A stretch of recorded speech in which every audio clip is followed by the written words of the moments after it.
things happen when you actually predestine it. Okay, so I'm so happy, I'm so excited, because the best investment you can give yourself is what? Is knowledge. I always tell people that the ROI is always massive. You can't quantify it. So I'm so happy to be here, not only as your team lead, and as somebody that is even ready to learn as well. So the reason why we are here basically is because of something that I discovered recently. I was not aware of it. I didn't know anything about personal branding. You know, I was just doing my business like, let's do it, and let everybody keep moving. But you have to put something. If you want to get different results, you have to do it in different ways.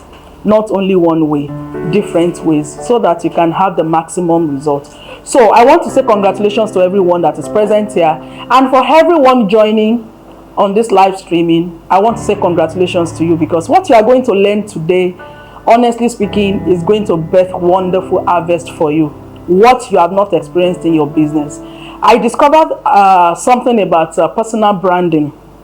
It gives you definition. It defines where you are going. It gives you direction. It makes your bearing to be distinct. And that is what I have discovered. And I don't want to keep this knowledge to myself alone. I want to make sure that I pour out myself as well to people, and so that we can have the same experience and the same results. And that is the reason why I have someone here who's going to take us. I don't know anything about personal branding. All I know is how to buy, market, and how to sell.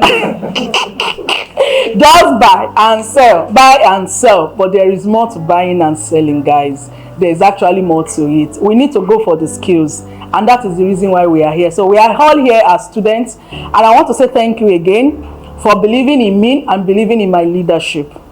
Putting up this thing just within few days, that will not be easy, but we thank God we are here. When you are looking for something, the passion, the drive, the force is there, you will get it done. And so for that reason, I don't want to take much of our time. I told you earlier, I'm not the one doing the teaching or the training. So I have somebody here that I met not quite long, but what I have learned has been as if I've been learning it for ages. I even pray, I say, how God, I wish I had known this earlier. Maybe I would have gotten more results, maximum result, faster, you know. But thank God, this is just the time. When your time comes, it comes. All right. So I met this person, and just within 5-10 minutes of just talking on the phone, I realized a lot of things about myself. I was able to get my bearing, my direction. I was able to get a whole lot of things that I've been, thinking over the years. I know who I am. I know what I can do. I know what I'm capable of. But if anybody asks me, what exactly do you do? I don't know how to put it. I didn't know how to put it into words. But within the 5 minutes, 10 minutes of speaking with this fellow, I was able to say, wow, this is me. So I respect the vast knowledge that this individual has. I really respect the experience that he has. It might not be a known name, but very, very soon it's going to blow. Yeah, trust me on that. If he can impact so much within the shortest period of time, I know that the whole world will soon hear about him. So, let me not talk too much. I want to call on to somebody that I really respect so much. His intellect is wonderful. He's top-notch, honestly speaking. He's a personal brand strategist. He's going to take us on so many trainings today, and I believe and I trust that by the end of this training, everybody will be so happy. You'll be able to know that, yes, there will be more power, there will be more energy, more strength to pursue your goals, your careers. And with warm ovation, kindly join me in welcoming our brand strategist, personal brand strategist. Is my coach. Yes, he's my coach. I can boldly say that he's my coach. Please help me welcome Coach Collington Gemini. I don't know whether I got that right name. I didn't know whether I got the name right. All right. Okay, thank you, Coach. Thank you. I'm really excited to be here. When when you're introduced and so much is said about you in your presence, sometimes you just blush. I'm excited to be here, and I'm excited to connect with everyone that has made it a date with us today. My name is Colinton Jemine. Jemine is actually my middle name. I want to chart a course for my next generation that will define what life would be for my children's children. So I am very deliberate about what I want to see. And that is what personal branding can bet for you. It gives you a sense of direction. You would have clarity of purpose, of vision to accomplish everything that you desire to accomplish. I had a session with somebody yesterday night, and when she went through the self-reflection worksheet, she said she didn't know herself that much. She had never reflected about her personality that way before. You know, with the way we go about life in Nigeria, everything is just sleep, wake up, oh yeah, let's move. Sometimes we don't have that time to sit back and reflect on what am I doing. Most times we feel that if I'm not getting the result that I need to get, I need to put more energy. I need to maybe attend more trainings. What I usually tell people, personal development is not a bad thing, but your personal development journey must have direction. How many of you can read about physics here? About chemistry? We don't even have a science student here. Or used to be a science student, now doing marketing, buying and selling. All right, so personal branding gives you that level of clarity of purpose. You would have a certain sense of direction. Even if you are not achieving certain results, the fantastic thing I've noticed personally is when you know that you are supposed to be here in your journey, and you've already anticipated that the next step is going to be this, you are making progress, right? That is the most important aspect of building a personal brand. Before we started, I asked us, how many of us have attended a personal branding training, anything about branding before now? Can I see your hand?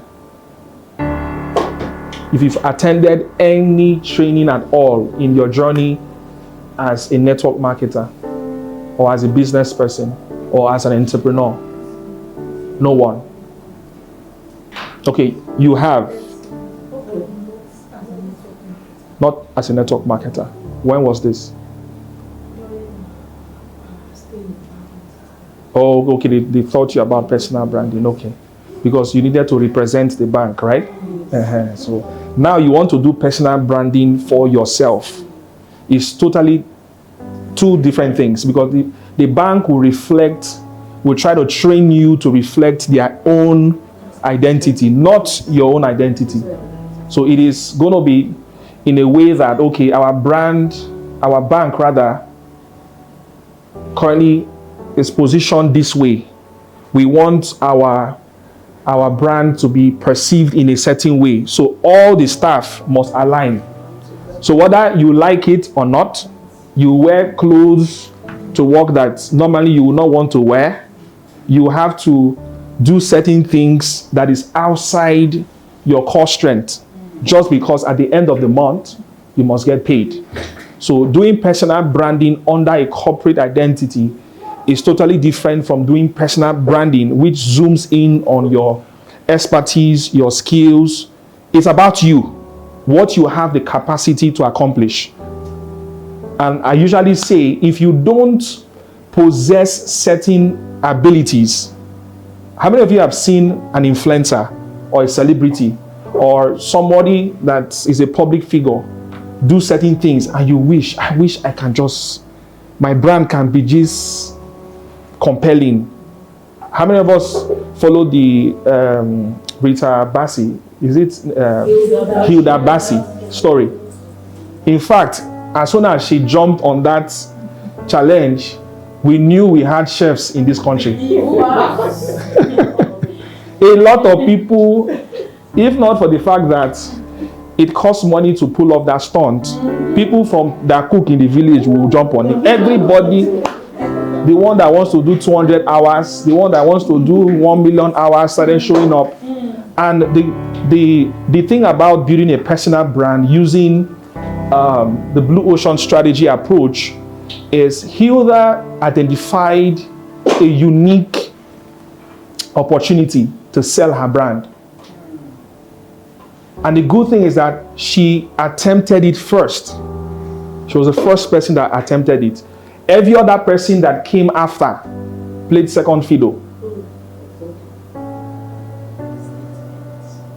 She created a loud statement about promoting your brand as a chef. And the truth is that that same opportunity is available to every one of us. And that is what the Blue Ocean Strategy framework is all about. Your ability to identify new market spaces. In most cases, if you're able to properly position yourself using the Blue Ocean Strategy approach, you will discover that out of maybe 100 people in a particular target market. So let me help most of us that are not used to some of these terms. There's a difference between target market and target audience. How many of us thought it was the same thing before? It's two different things. So the network marketing space, those that function within the network marketing space are a target market. Those of you here taking advantage of personal branding training, you are a target audience interested in personal branding. Not every networker care about what we are doing here. So for me, I am targeting the network marketing industry as a target market, but I've been able to understand that there are certain network marketers that are interested in building their personal brands. So zooming in on those people created a target audience. So instead of talking to all networkers and trying to force everybody into learning personal branding, I've decided to create a strategy to target networkers that are interested to build a distinctive brand positioning and identity. Is that clear? So even in your quest to build a personal brand, you cannot be everywhere. Not everybody think you are important. Have you ever walked into a room and you feel like that person didn't even notice me? If that person is your target audience and you are deliberate about building your personal brand, you will get that person's attention. If you are not getting that person's attention, don't bother yourself. The person is not your target audience. I used to think that everybody needs saving. I needed to save everybody. You are not Jesus Christ, please. You cannot save everybody. There are a group of persons that will almost drown if you don't show up. Once you're able to identify those people, you can literally live your entire life serving those people. Those people are the people that will pay your bills. Those people are the people when you cough, they would say, what is wrong with you? So family members, friends, they love you, they like you, but the truth is that have you not become so worried that you put out this fantastic idea or product, and the first set of people to give you negative feedback are the same people that you thought? How many of us have felt that way before? You almost, I remember sharing an idea with a friend. Because I thought it was like somebody that knew where I'm coming from, where I'm going. So I just developed a lot of ideas. So I sent it to him. It was a lot of messages. I felt, okay, let me brainstorm with this guy. The message that came after, it was a stinger. Immediately I deleted all the messages.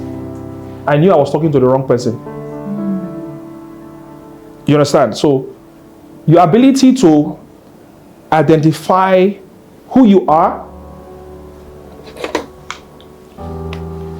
So this is the WWHW formula.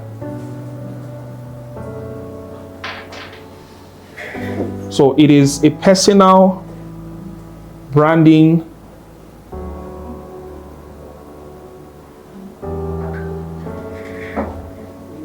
brand positioning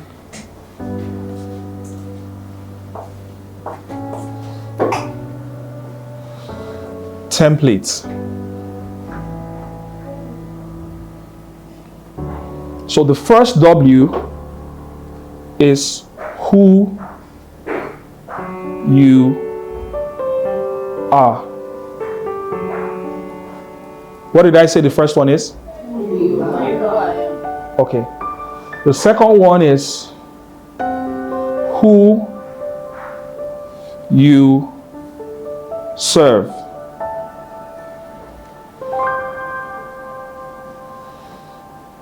These are your target audience. I've already explained the difference between a target audience and a target market. Was that very clear? All right. The next one is how you intend to help them.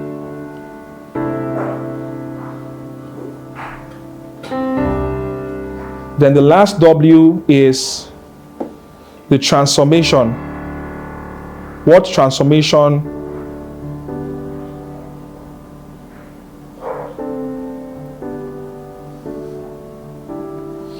you guarantee them.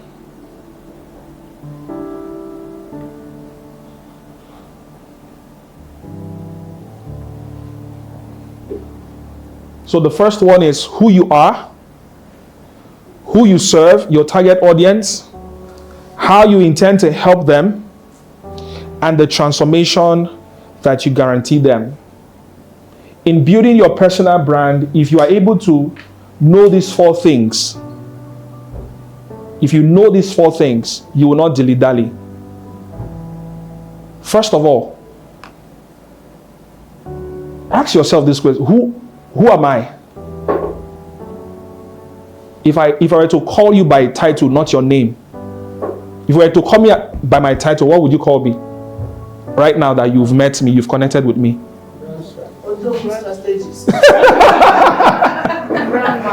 The Jagaban of personal branding, right? Because that is what I have projected to you in less than 2 hours or less that we connected. Do you know where I stay, Ma? Do you know if I'm married? I don't know. Do you know if I have kids? Do you know anything about me? Do you know where I studied? My qualification, is it relevant here? If I have a master, do you know how many qualifications I have? How many certifications I have? You don't. It is what I have deliberately packaged into this that you're experiencing right now. And that is the only thing, at least until you start knowing certain things about me, which I will not let you know. I like it this way. When you feel like this guy, no, that guy, there's a chain in her. No. Even the way you will sell me, the person will think that, are you sure this guy didn't pay you? Because I have milked out the juicy parts of my personality and myself, my personal brand, and that is what I'm serving to you. The problem most of us have is we are trying to sell what is not relevant to people that we meet. You know, in Nigeria, we know how to keep relationship. You have to keep up. Your mom will call you, your dad will call you, extended family, we have not seen you. Everybody seems to want to be in your space. And there's a tendency that if you're not careful, if you're not deliberate about who you are, who you serve, how you intend to help them, and the transformation that you guarantee, you wake up every morning trying to be relevant to people that don't care that you exist. So these days, when I wake up in the morning, I have a sense of, okay, how do I go about this? I already envisioned today that I was going to connect with all of you. So let me tell you how that strategy started. When I knew that I've built my personal brand around being a brand strategist, new media consultant, and an online business coach, I connected with one person. I will not call the name because we are live. I connected with him and one other person, a lady. After then, I came into the network marketing space. I've known that my mom is into networking. I've met a lot of networkers before, but I noticed this crop of networkers were different. They are go-getters. So I asked myself, now that I've discovered myself, how can I be relevant to these people? So the first conversation that I started having was based on this. I started aligning myself with, since I am a brand strategist, since I'm a new media consultant, since I'm an online business coach, how can I be relevant to networkers? So when I started the conversation, it was more like a research project for me. So when I noticed that there were certain lines of communications that already existed amongst these people to figure out how to build a personal brand, what I was bringing on board became like a icebreaker. So how do I go about this? Certain questions started coming. Okay, we want to start promoting our business on the internet. How do we do this? How do we do that? My years of experience finally became fruitful. If I spit, I've had sessions with some networkers that they were battling with certain strategies and ideas that they wanted to implement, developing a funnel to grow, to bring in new prospects using the internet. In that meeting, by the time I was done, even me, I was shocked. Am I this relevant? Now, because I understood who I am, most importantly, you can understand this. If you don't know this, you will just be a very, how will I put it? Somebody help me with. You'll just be somebody that I know myself now. I know myself now, but now you don't know this. You will still be in that rat race of delivering value to people that don't see it as value. But once you're able to locate this, the people that you're supposed to serve, even at this point, knowing I don't serve only network marketers, I serve a broad group of people that fall under my target market, and that is called a segmented market. In most cases, who you are is something you are already doing. But sometimes it is difficult to give it a name. You understand? And you cannot name yourself what your target audience cannot easily connect with. Imagine I come to you and I say I am a business tycoon equendom. I help brands. As ambiguous as fancy, I want to create a new trend. You understand? If you don't understand it, I've lost you. I don't know if you're getting me. So you must, when I say brand strategist, it's something that in recent years, even if I say new media consulting, in recent years, you understand, okay, new media is the internet. So you cannot name yourself what is not relevant to the people you're trying to serve. They must be able to connect with what you're saying. So we'll get to that. We'll get to that bridge. So basically, understanding your target audience, I was saying that I serve a broad group of people. Networkers are amongst them. And what qualifies networkers as part of the people I serve is the fact that networkers are currently trying to build personal brands. So my brand statement that I created with this formula is who I am. I'm a seasoned brand strategist, new media consultant, and online business coach. I help savvy entrepreneurs. Now, I notice I struggle to help starters because I cannot teach you how to become an exceptional business person. I don't teach business, how will I put it? I don't teach you how to market and all those things, how to do your business. I don't teach that. When you come as a seasoned entrepreneur, you should have at least minimum 2 years. You go don't stop and small. When I started my journey, there was somebody I was working with. Today she would tell me, I think it's pepper I want to sell. No. The way I woke up this morning, I saw pepper in my dream. It got to a point, we'll start working on her brand. She will come again and say, no. It's crayfish. Do you know how crayfish is moving now in the market? You understand? My neighbor, you know what my neighbor made from crayfish this month.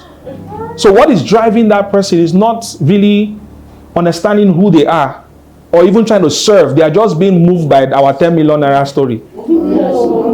They just hear money. How food they worth my time? Okay, you were skeptical, right? At first.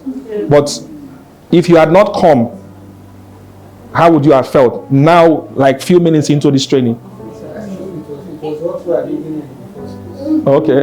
Now, I felt we should have started earlier. So, if I didn't do my homework, and I came to wear leather suits, and I came here and started talking gibberish, even my whole self would say, what is happening? I got to say for the body language, but from the faces I'm seeing, you are getting value from what I'm sharing. You can actually package yourself that same way. And let me bust this myth. For any reason, don't think that you need 10,000 people following your social media to build a personal brand. That's not where it starts from. You will get there at some point. But one question I asked myself, I was talking to Madam Caris about this. The people that are around me now, Madam Caris that is around me, how relevant am I to her? If she is like a sample audience, I need to use as a demonstration to tell all networkers in Nigeria that there's somebody that can help you, that can work with your team like this for you to achieve certain results or supercharge the sort of results that you need to have. If I don't effectively execute this, you see that big picture is a waste of your time. You won't get there. So that once you are able to identify who your target audience are, even if you locate one, the first person I ever coached, funny enough, his name is Stanley Tongbe. He's my guy, so I can mention him. You'll be proud. You're proud of me, right? So he was the first person that went through. There were others, but he was the first person that went through my program.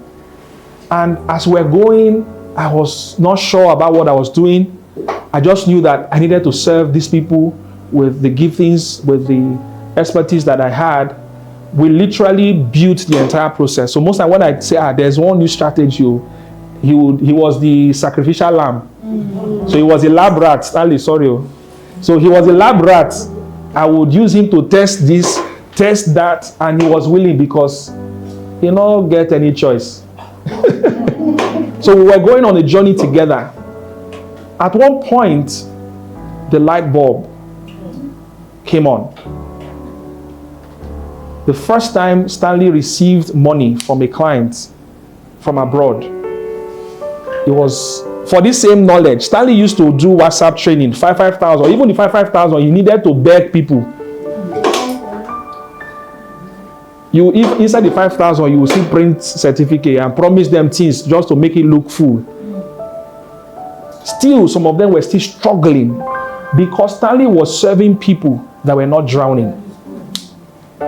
He was trying to, he had value to give.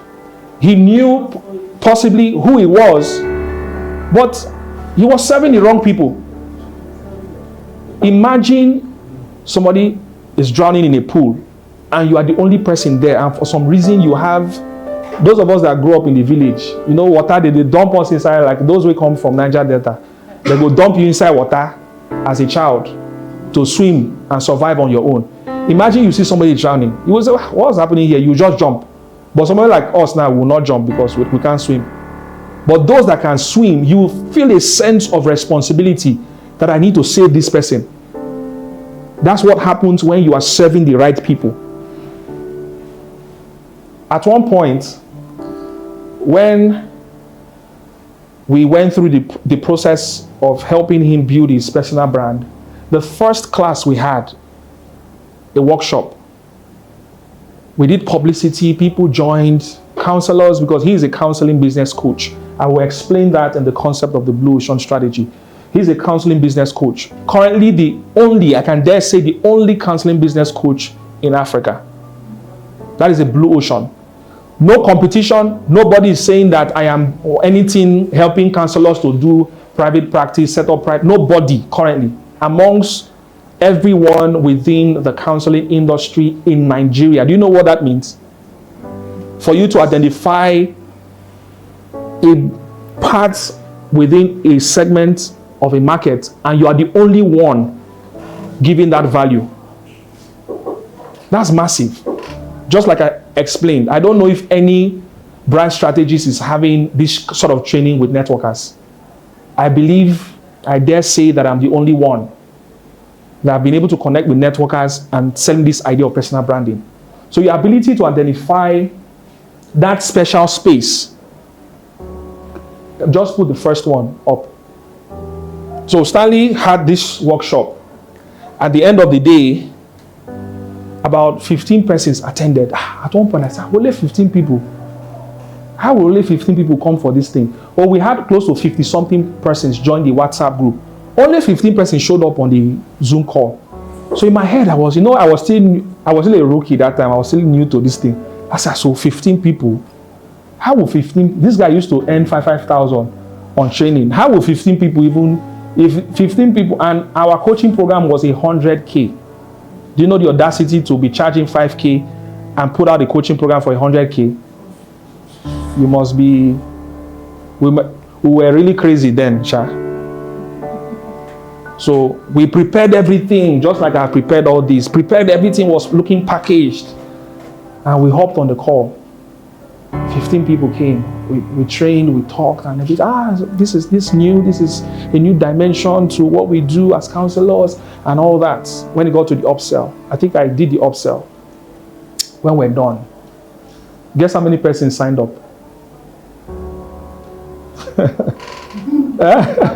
You want to encourage me? Guess now.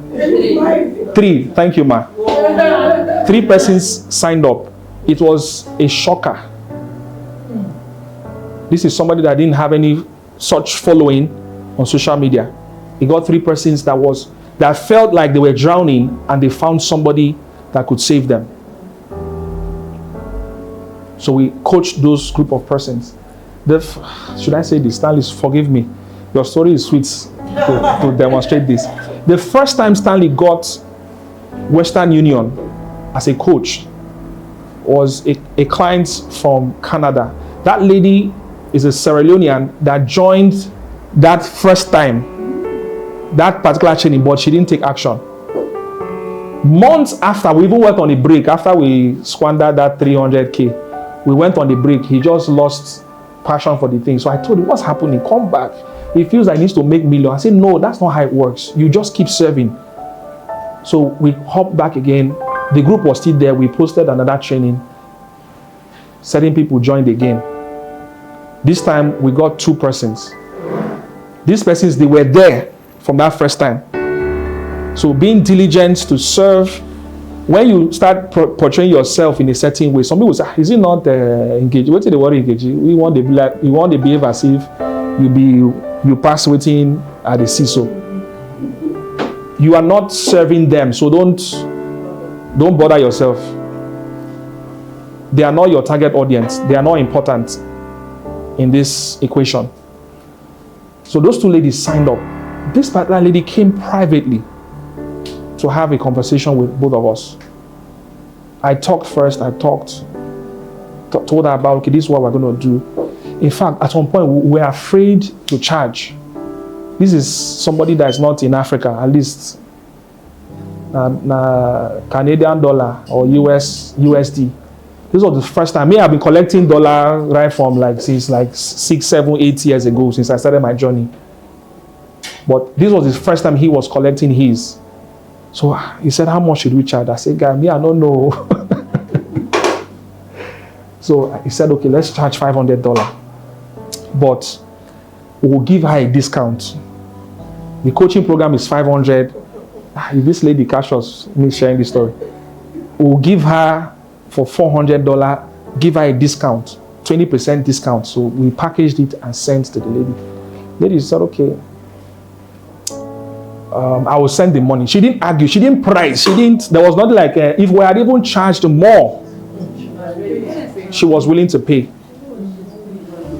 Because at that point, somebody had been on a group for like a year. She knew what, in fact, some of her friends told her not to send the money. You know these guys before? You don't know them? She said no. That the first time she joined that group, she had a conviction that these are the people that will help her. She eventually sent the money.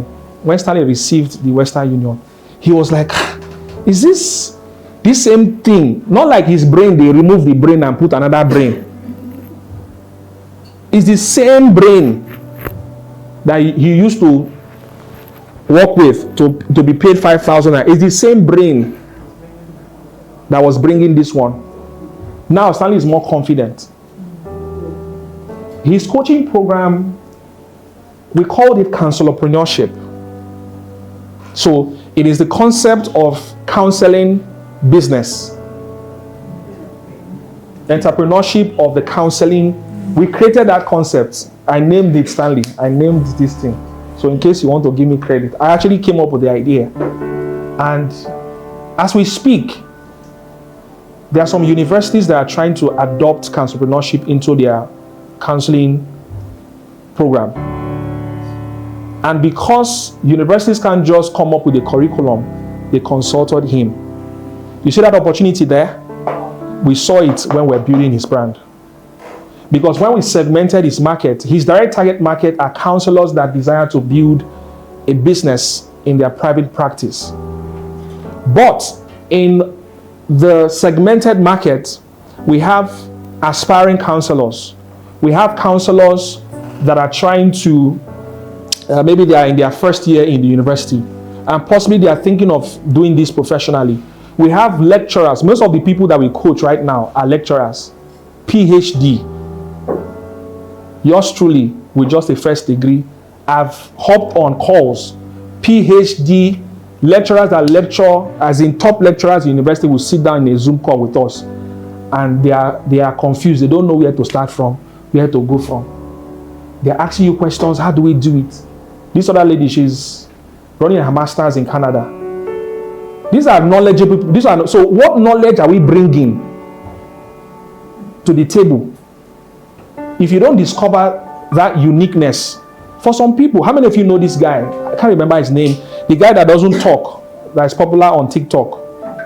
He's like the highest TikToker. He doesn't talk. So if you think that I don't know how to talk, somebody built a brand not talking. Not saying a word. What that guy does, if somebody is cutting onions now and doing it, he will just come and bring knife and cut it. What are you? That's what his content is about. And as fascinating and simple as that is, a lot of people are following him just to watch him do that comparison.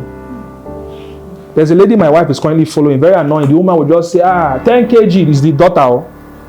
The daughter, maybe when they gave birth to the daughter, you know that 10 kg woman. She will, 10 kg, John did. She will just be narrating. My wife will sit down and be not wasting data because she enjoys it. She will be watching this woman calling her daughter 10 kg and be explaining how the daughter is doing this, doing that. She has followers. So don't think you need one grand breaking idea to differentiate yourself in the marketplace. It could just be that thing that you normally do, that you think, I need something sophisticated. No, this one not to make sense. If you observe, every time you do that thing amongst your family members, they are surprised that how come you are the only one. In my family, they know I can talk.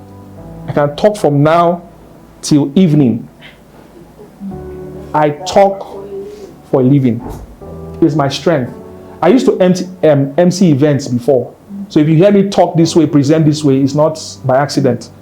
That ability came from my years of experience emceeing events. So as I'm here, I'm looking at everybody's face. I'm not afraid of anybody. I've done it before. So in identifying skills, experiences, expertise that will be relevant to helping you build your personal brand is already in you. We are not going to export any external thing and put inside you. You already, as you are sitting down now, it's in you. She said, okay, you are not even sure. she's doubting, so is inside of me. How come I'm not maximizing it? Personally, I just identified certain aspect of me, packaged it into a solution. These people need it. They are drowning. I think they will need it. I started interacting. When I started, COVID, why I have the capacity to talk this long. During COVID, I was having at minimum of 6, 7, 8 hours meetings with people. I will hop on one. As far as you are somebody that wants to build a personal brand, I'm ready for you. Just tell me that there's something about your knowledge, your skill you want to do. I will just jump on the call. I will stay there for 2, 3 hours.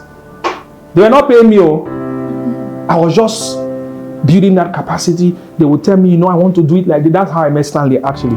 I want to do it like this. I want to do it like this. I'll say, don't worry. I don't know the answer. I didn't know what I was doing. Just knew that, okay, I have this skill. Okay, how do I do it? I'll go back to my drawing board. I was literally, what you can find here took me 3 years to build. The level of clarity you can hear in this presentation or this training I'm giving. So don't think that building a personal brand will just happen overnight. But do you know the good thing? I can give you mileage.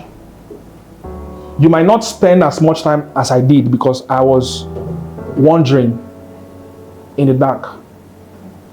I can literally, Stanley made his first money from coaching barely 3 months. That 300K deal was barely 3 months. I didn't make mine in the first 2 years. So I was dogged. I was determined to achieve certain things. Irrespective, for me, it was not about whether my mom used to tell me, do you know what this call you are making? Then they pay you money, so. Because she felt like I was wasting my time. But this same knowledge, people have paid me a certain amount of money that even recently, I was telling my wife, now this same thing where they just have to talk. This same, you should say this guy, there's something wrong with him. You can stay on the call, just be talking, and they tire for talk. Now my talk is more constructive because I'm talking what people are willing to hear. I've streamlined that strength to talk, to share my thoughts, my ideas, my strategies into personal branding, into branding, into building marketing strategies for brands and corporate brands, personal and corporate brands. So if you already possess certain things that can differentiate you from others, ask yourself, what is this thing? Ask yourself, you're asking yourself, self, what is this thing? It's like when I'm not even sure. Ask yourself, what is this? Who am I? I bet you want to ask a question. I'm not the English student. Who you be? Me.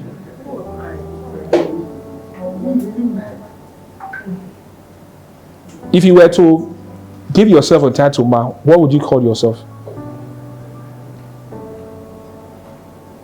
Yeah, yes. I like to help people. Help them. To help people. Mother Teresa also help people. Is she called a helper? Is there any title like helper? It's only God that is, for those of us that are Christians here, we call my helper, oh my helper. So there's no title like helper. So you need to find out. So you might be a helper, but now what do you help people to do? Like in their personal finance. Now you're talking. If you had come out first and told me, I have expertise in helping people, even if you don't know your target audience yet, I have expertise in helping people sort out their personal finance, it will resonate with me. If I'm having personal finance issue, I will almost immediately say, okay, there's this thing I usually spend money on. Now, you've created room for conversation to start. But if you say, I help people, if you see how they help people, I could just say this one, maybe in a crazy way, did the foundational stage. So you can't be using words that people don't understand. So you can actually be a personal finance expert if you've gained that level of mastery, or to be on the safe side, maybe a personal finance coach. There's a way you've mastered how your own personal finance, maybe you earn 100,000 every month. You are able to do, certain people, they earn a certain amount. By the end of the month, they don't know how the money flies.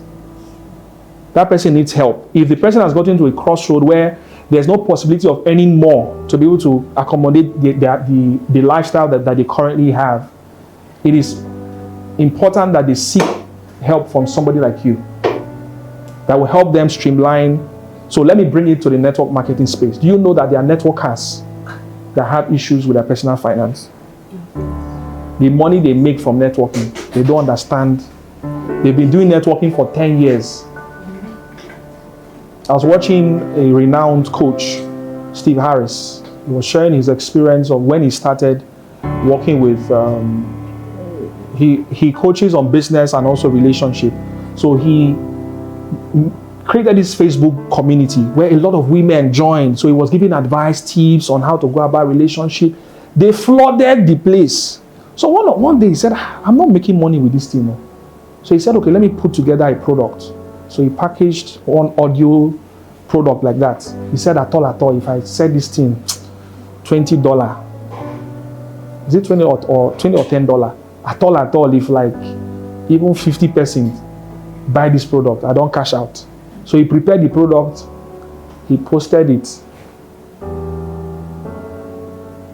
You know the way Facebook group is now, as they posting your post, they disappear. I don't think they saw what I posted. So he muted the ability for members of the group to post and reposted it again. Nobody bought. It was then he realized that he was serving the wrong people. These are young ladies that have like 2, 3, 4 suitors. The question is not whether they don't have suitors. The question is that how to even identify. So they are still cruising. So he was bringing a powerful solution of helping these people to settle down. While they are still cruising. So he knew the value that he wanted to give, but he was serving it to the wrong audience. So what did he do? He created a program for mature singles. These ones, they are 40 and above. These ones are more desperate. In fact, they can't go to family meeting. They can't be amongst friends that are disturbing them. Wait, when you go set, no be to pursue money. and also you don't succeed for your career. When you go, man, they call you self. So that pressure, if they find somebody that is trying to how to settle down as a single above 40, let's say there's a webinar like that, boom, they will jump on it. If you tell them there's a way I can help you become more visible, suitors will be coming, how much is it, 50K, boom, the person will pay. Because that person is more desperate. So you need to build your personal brand to serve people that are more desperate for a certain kind of result. Are we together? Yes. So let's venture into the concept of the Blue Ocean Strategy approach.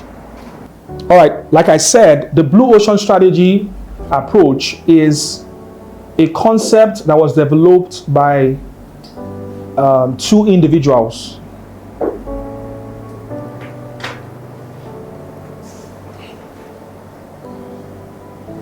And the concept behind the Blue Ocean Strategy is creating a positioning to serve people in markets that are uncontested. These are markets that, like the whole explanation I've been giving, if you notice, everyone, including myself, that I've given example of, we played in blue ocean spaces. There was no one to contend with us. When you function within the red ocean, which is where everybody is, the traditional way of doing business, pure water business is selling. So I need to start pure water business. If you, in your community, if you have maybe like 5 persons selling pure water, and you decide to go and open a pure water factory, you are joining a red ocean.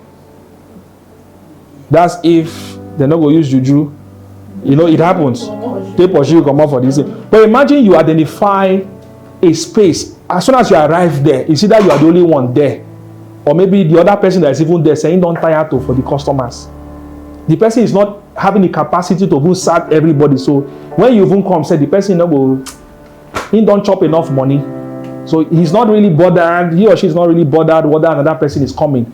But when you join a red ocean of competitors that you have about 20 people. In fact, before you even came, they don't chop themselves raw.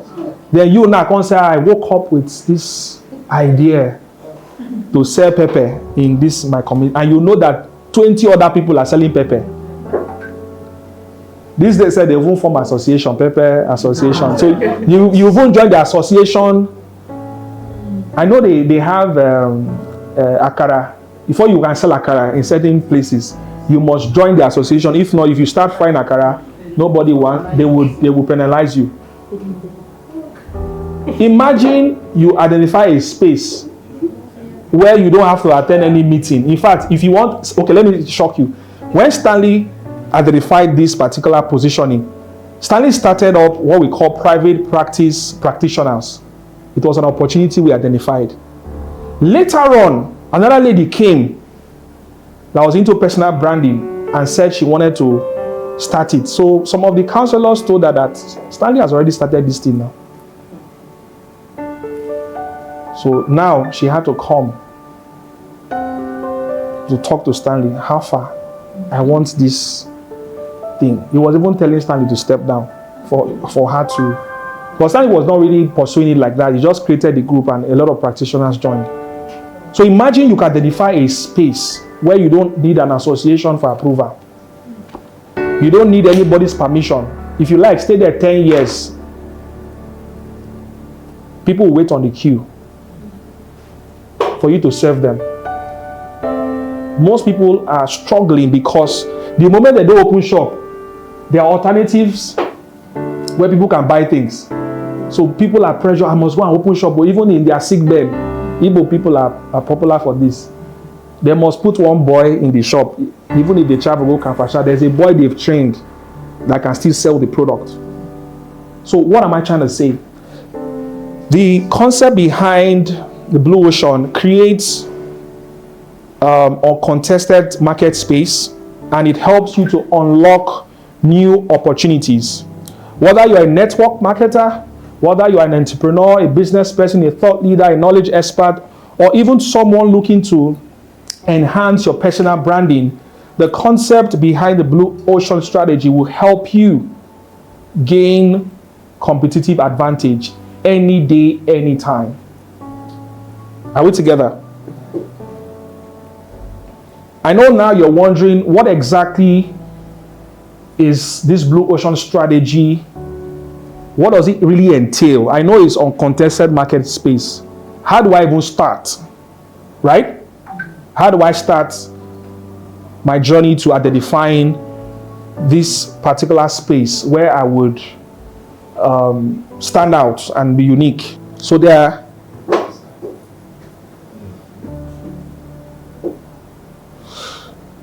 are 4 concepts that helps you to create, to apply value innovation in your personal brand. The first concept is eliminate. Now, in creating a solution or building your personal brand to serve a particular target audience, one question you need to ask yourself: what do I need to eliminate? What factors that I need to eliminate that is not relevant to my target audience?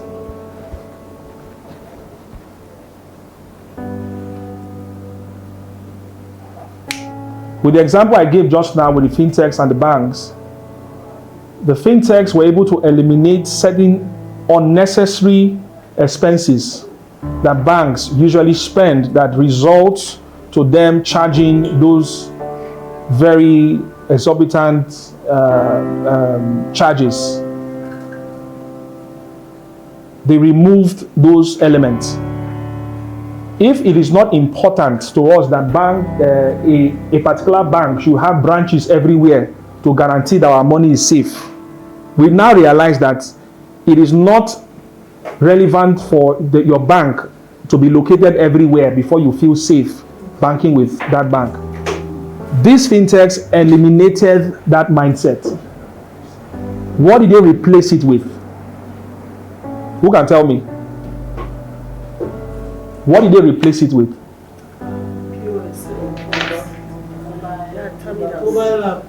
Huh? No, all banks have mobile app now. No, banks brought POS. Fintechs didn't bring POS. Okay. What did the fintechs do? They help brands or to get their money. Okay. Banks, fintechs, they allow you to do transactions without transfer or without third party involvement. Okay. Without you going through your bank up and you will be able to charge all those. So you make it easier. Then some actually put in some other payment pathway. There are several options. Might Okay. be your fiat currency. Okay. Which banks don't do? Okay, so that is value innovation, where you eliminate what seemed to, before now we took it as a norm. Banks need to have this structure, need to have that structure, need to have this in place before they are considered a financial institution. But fintechs came, replaced it with things that matter to us. Yeah. And easily we let go of those norms. Till today, nobody is arguing if fintechs are having branches. Even in Lagos, some of them have one office in Lagos. Most of their workers work remotely. The way they reduce the cost of operating made it easy that in most cases, when you do transfers, I think in your first few months, for most of them, they don't even charge you. So who incurs the cost of you doing those transfers? Because they are not spending so much money. There's a particular one, they give their ATM for 500 naira. I think bank charge 1,000 naira or more. Okay. And even their maintenance fee, bank, they will tell you maintenance fee, they deduct from your money from your account. They don't do all those things. Okay. I also think another thing they did was to eliminate interbank charges. Okay, yes. Access charges 30, 25 interbank charges. So, in eliminating those structures, they had to replace it with other things that were more valuable to the customers. Are we together? So you can't just create value innovation, be removing like our government usually do. They will remove without replacing with any without replacing with anything. If you're not alive, when I go German and head for war, it's none of my business. Then another concept is reduce. What factors should be reduced well below the industry standard? So the first one, eliminate what factors that the industry has long competed on should be eliminated. Like I said, structures of having branches everywhere, fintechs eliminated that. Reduce, which factors should be reduced well below the industry standard?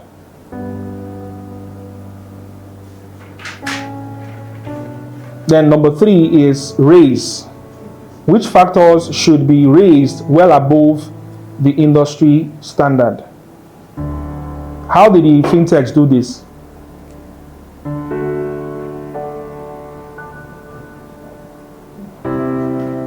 In the aspect of reduce, they reduce the bank charges and even suspended certain charges after a while. Have you ever opened a bank account? In fact, fintechs forced banks literally to start hunting for customers everywhere. Before, to open a particular bank's corporate account, if you don't have, I think, 50,000, you can't open it. Right now, they hawk their form for you to come. They literally beg you to come and sign up with them. If you don't even have money, they will say, don't worry. So, fintechs reduced certain things that were not relevant and brought value innovation into their approach of running their business. This same concept can be applied in your personal brand.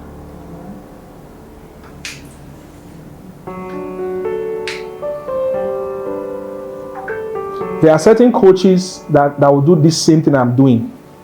If you don't pay anything around $500 to $1,000, you can't get them to stand before you or even hop on a call with you. When I started, for me, money was not the motivation really.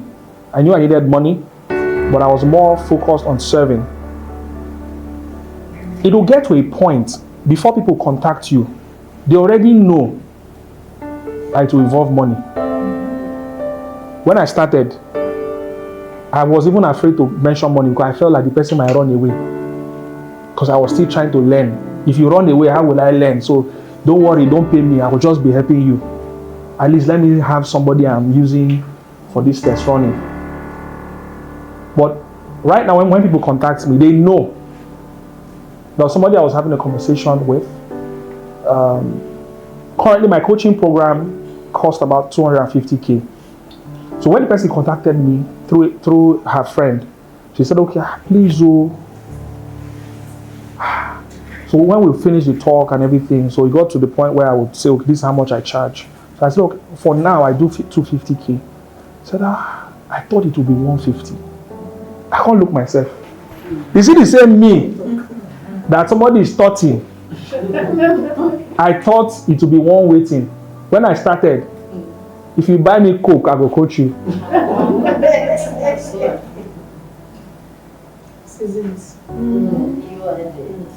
So in building your personal brand, you will not just arrive. The first time you will try it, it might not work the way you planned it. But one of the things you need to have, you need to be persistent. You need to be curious. If you know that this person is always drowning, having this drowning experience, your assignment should be, let me use her example. You notice that people around you are not managing their money well, and you are seeing it. your family members, your children, everybody, they are not managing. So how do I create this solution? If you can gain mastery of it, it will get to a point where, as they are contacting you, because everyone in the family already know, sir, her mommy they do am about her. See how much they charge, but if you carry like 10K, beg her, she feel collect, or I don't know. You understand? You understand? So at the point where you are able to be this valuable, where you can eliminate those things that will be a barrier, where you can reduce the cost of assessing your solution, where you can raise certain standards. Fintechs literally raised the standard. Now banks are trying. There's a training I facilitated with somebody. They invited me for that training. It was to train a particular bank staffs, the new intakes, on how they can innovate their solution. I won't mention a bank here. When I attended that training, what that training was about is the bank is willing to invest in the ideas that these people would come up with. Are we together? They were willing to invest. So they were teaching them on how to create ideas. If they were that powerful, fintechs, they didn't do that. Two people just came together and said, Abemo will start this fintech company. They engaged some other young lads. They built the application. Most of the fintech guys, like Paystack, for instance, you know the guys that started Paystack? If you see them, you think they are Yahoo boys. Yeah. Two bright guys started that. As at the NSAS period, Stripe bought Paystack. I think they still have control, but they bought. If you see the amount, you will almost. Sorry to say, everybody here, our full generation, the money we'll ever make in the next 10 years, the money those Stripe bought it is more than it. I'm not joking. Go online and check Paystack. How much Paystack, how much Stripe paid to access that idea. In Naira, when you convert the money, you almost go like, what is happening here? You said? Paystack. Every loan app you currently know, you want, you don't know, use Paystack. Mostly, yeah, this is the name. Most bet companies, for you to make your betting and all that, it is Paystack. Most websites, Nigerian websites, for you to receive payments, it is Paystack. Most third-party platforms, I will mention some of their names, use Paystack as their payment integration. So, what did these guys do? They raised the standard. They reduced the cost. The guy, when I was listening to the seller guy in an interview, he said he noticed that there was no platform Nigerians could use to sell their digital products. We only resorted to the ones abroad, and sometimes when you sell there, accessing your money was a problem. So they made it easy. They don't even collect money from you on sign up. If you don't sell, they don't make money. The traditional way is that I will set up this thing, you must pay me first before you start helping me. But no, open a seller account now, upload your product, you have not sold anything, they don't call you. The moment you make a sale, they collect their percentage. Are we together? This is value innovation. Then another thing is, the fourth one is create. What factors should be created that the industry have never offered before? All right, so let's go practical now. The entire slide I wanted to present it's like a pre-recorded course, so I will take time and do that, and based on how we are able to end this, I would let you guys know how we can journey this together. This is a workshop, this is not a coaching program, so I will just be talking and you'll be hearing. But I want to try to see how far. My plan was to do 3 modules. The 3 modules I had in mind, because of what we're going to do tomorrow, I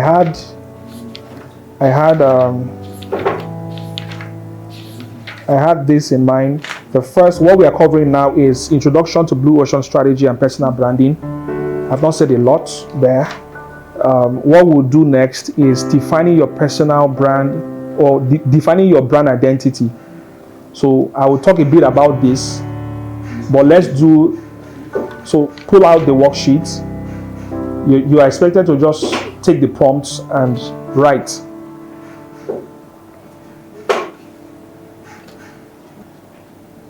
So the first one we are working on is self. So there are 2 worksheets there: personal branding,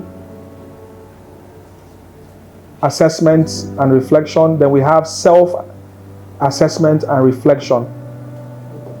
So if you can see, the first one there is personal branding. Which one should we take first? In fact, there's somebody that saw it. He said, I don't know what to write about personal branding. That's why I'm taking this course. So please, I don't know what to write about personal branding. Who is like that? You don't know what to write about personal branding. Which one should we take first? Let's take the self one. So that we don't hook here, because I know we'll hook. You think we'll hook for road. You go hook for road, so let's not go there yet.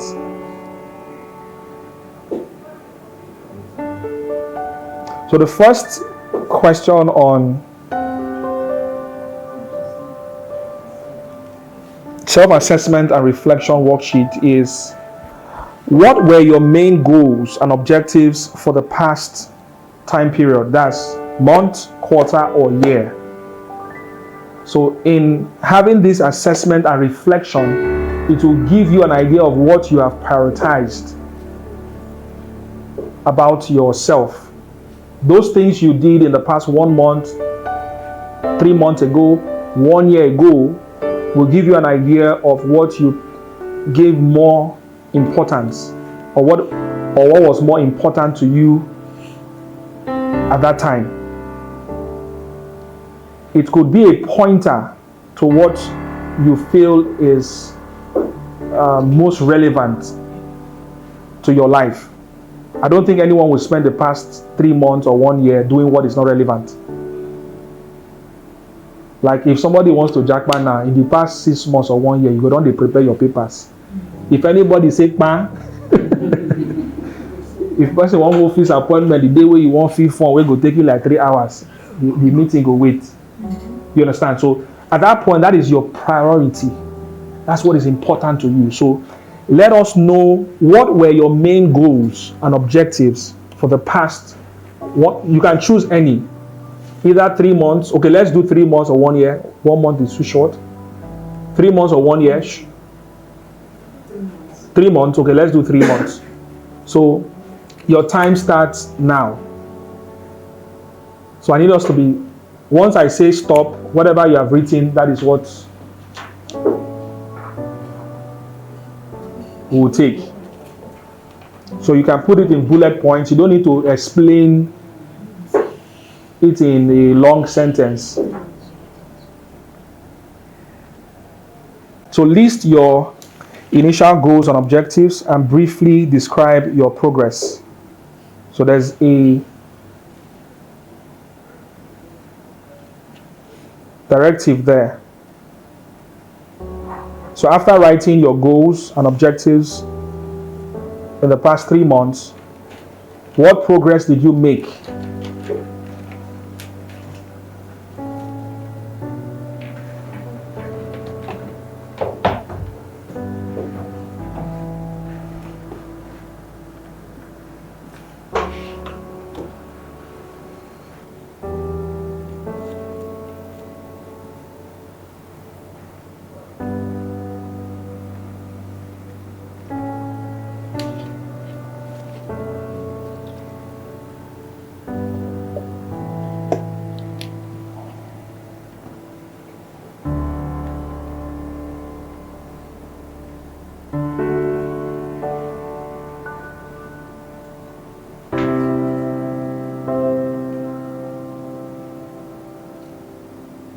So your objective could be that you wanted to get trained in a particular area, maybe in the area of personal development. Specifically, what area was that?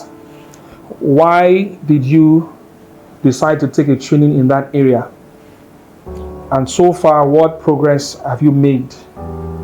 And for me, I would describe progress as how did you apply that knowledge significantly to grow your business. So it will tell you how relevant that was.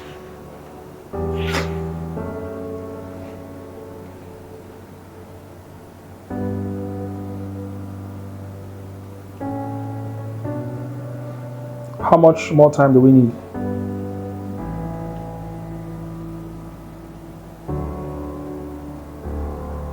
So I'll give us 1 minute more. So you have to be fast in writing what you need to write. Don't be under pressure. When you get home, you can sit down and really, but let's get a bit of what you were able to achieve in the past 3 months. Then I would use it as a case study to help us navigate our way in building our personal brand.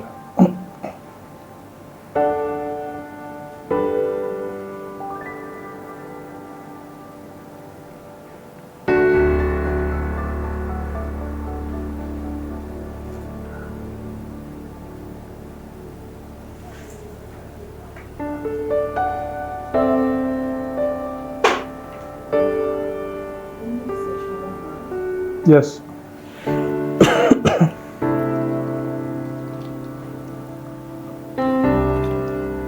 All right, your 1 minute is up. Whatever you have written, you can come back and fill up. Let's move to the next question. What were your biggest achievements during this time period? Okay, una dey fire down. So where are you now? Okay, you're just doing session 1. Oh yeah, fire down. I thought you were still writing the first one.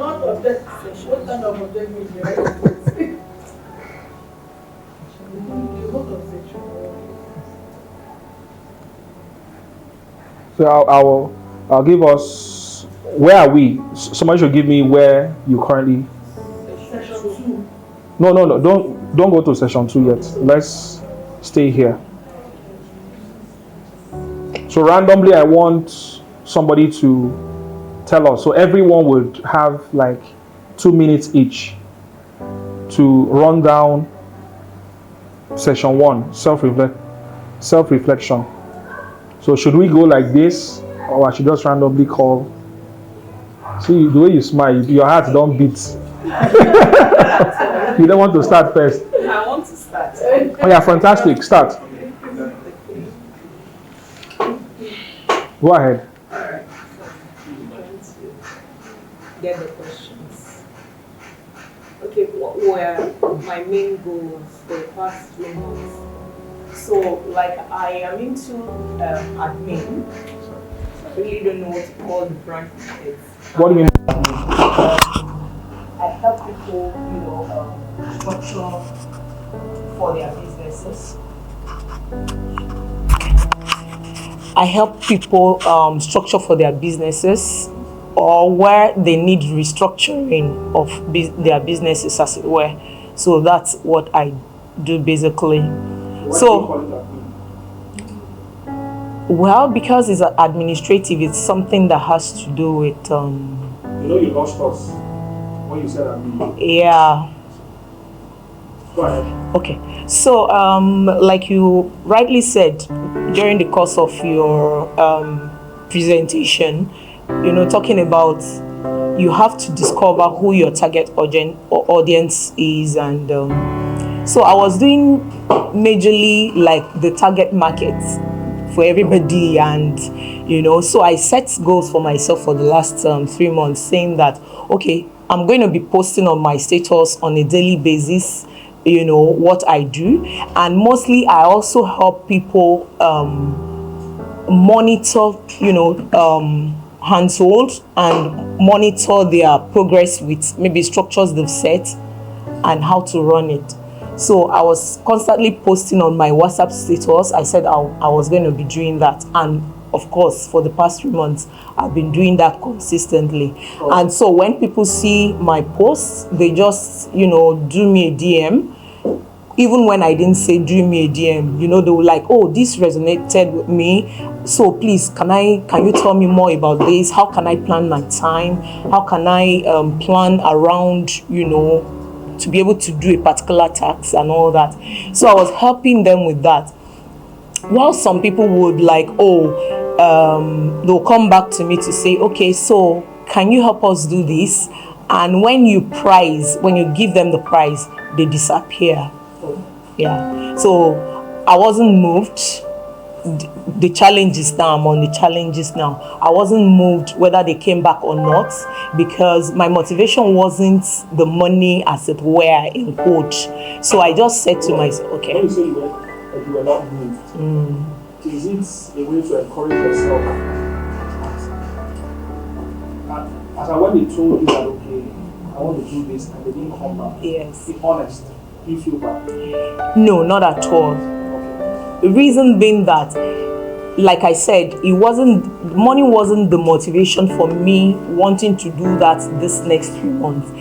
My motivation was to actually get to the people that needs these services, and they should know me that this is what I do. Yeah. So when I tell them the pricing and they said they didn't come back, I just said, well, at least they are coming now to me. They know what I do. Who is my market, or who is my target audience would. When you say serve now, in terms of I do a lot for free. Have you started charging for this? Yes. How many persons have you served so far in those 3 months? At least I've done over 50 or more. Yeah. So they just come to my DM to say, oh, okay, I need help with this, and I give them solution. Most free, really. Yeah. No, doing for free is not a bad idea. Yeah. But you need to monetize. Not necessarily monetize. You need to structure what you do, so that people will know that if I'm giving you for free, does not connote that I'm a freebie giver. A lot of people get stuck, even if it's the beginning of building your business or your brand. If you are not careful, people would position you as somebody they can contact when they need to get something done without spending too much money. Yeah. You understand? Yeah. I used to have some people like that. So I definitely told them, in this, from now henceforth, this is what I charge. Okay. But I noticed that these people befriended me, we trust you, and they'll start praising you, your head will be swelling, like, you say, yes, at least it's my friend, I'm helping my friend. Yeah. But really, if they had an alternative to do it elsewhere, they would pay for it then. Yeah. So the issue is not even whether they don't have the money. Yeah. The issue is that they've associated your brand to free people. Yeah, you're correct. For instance, I have a friend, she needed me to recruit for her company, which I did. I posted on my status, people send their CV because they already know I'm HR, I do admin and all that. And I recruited for her. How did I even do it for her? She told me she was looking for a consultant to recruit for her. And I said, but you know that's what I do. She didn't know. No, she knows. She knows. She knows. She knows. She didn't know that you are the go-to person. Okay. She might know. What's your name? Grace. My wife's name. Grace is.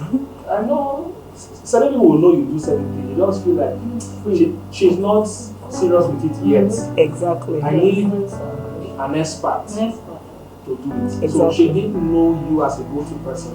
Okay. So eventually, when you even offer to do it, she expected that you are happy. Exactly. Am I perfect? Yeah. Did we meet before? No. Am I saying what's happened? Yeah. So I did that for her, and she needed to do background check and all that. And she told me again, oh, I saw now I want to do background check. I said, no, I will charge it this time. Yeah, I just made it. I said, no, I'm going to charge you this time around. I won't do that same one, you know. So the challenge is, you know, like I said, they come to you and then they think, you know, what you're charging is so much. You understand? So I just felt they're not the target market. They are not the target audience. Yeah. So that was how I was able to just let go that. Let me ask you a few things, because others will have to do same. I feel you have a huge opportunity in your hand, but the thing is that there are other competitors doing what you do. Oh yes. And I know some of them. Yeah. Some of them actually work with top guys that do personal branding. So there's a certain way they position them. Yeah. But if I be a man of God,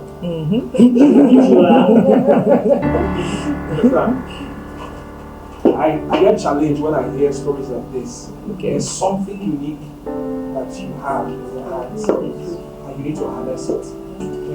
It could just be that amongst those you serve, are they in a certain category of business people, or just random business people? Random. Random. Yes. That's where the problem is. So if you function that way, you are functioning in the red ocean. Yeah. But there are several other people that can do structuring, HR, and all that. So imagine, for instance, you build your brand around servicing fintech companies, Okay.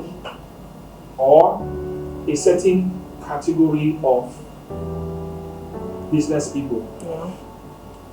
Based on your interaction with the people you've helped, which category of them felt indebted to the process?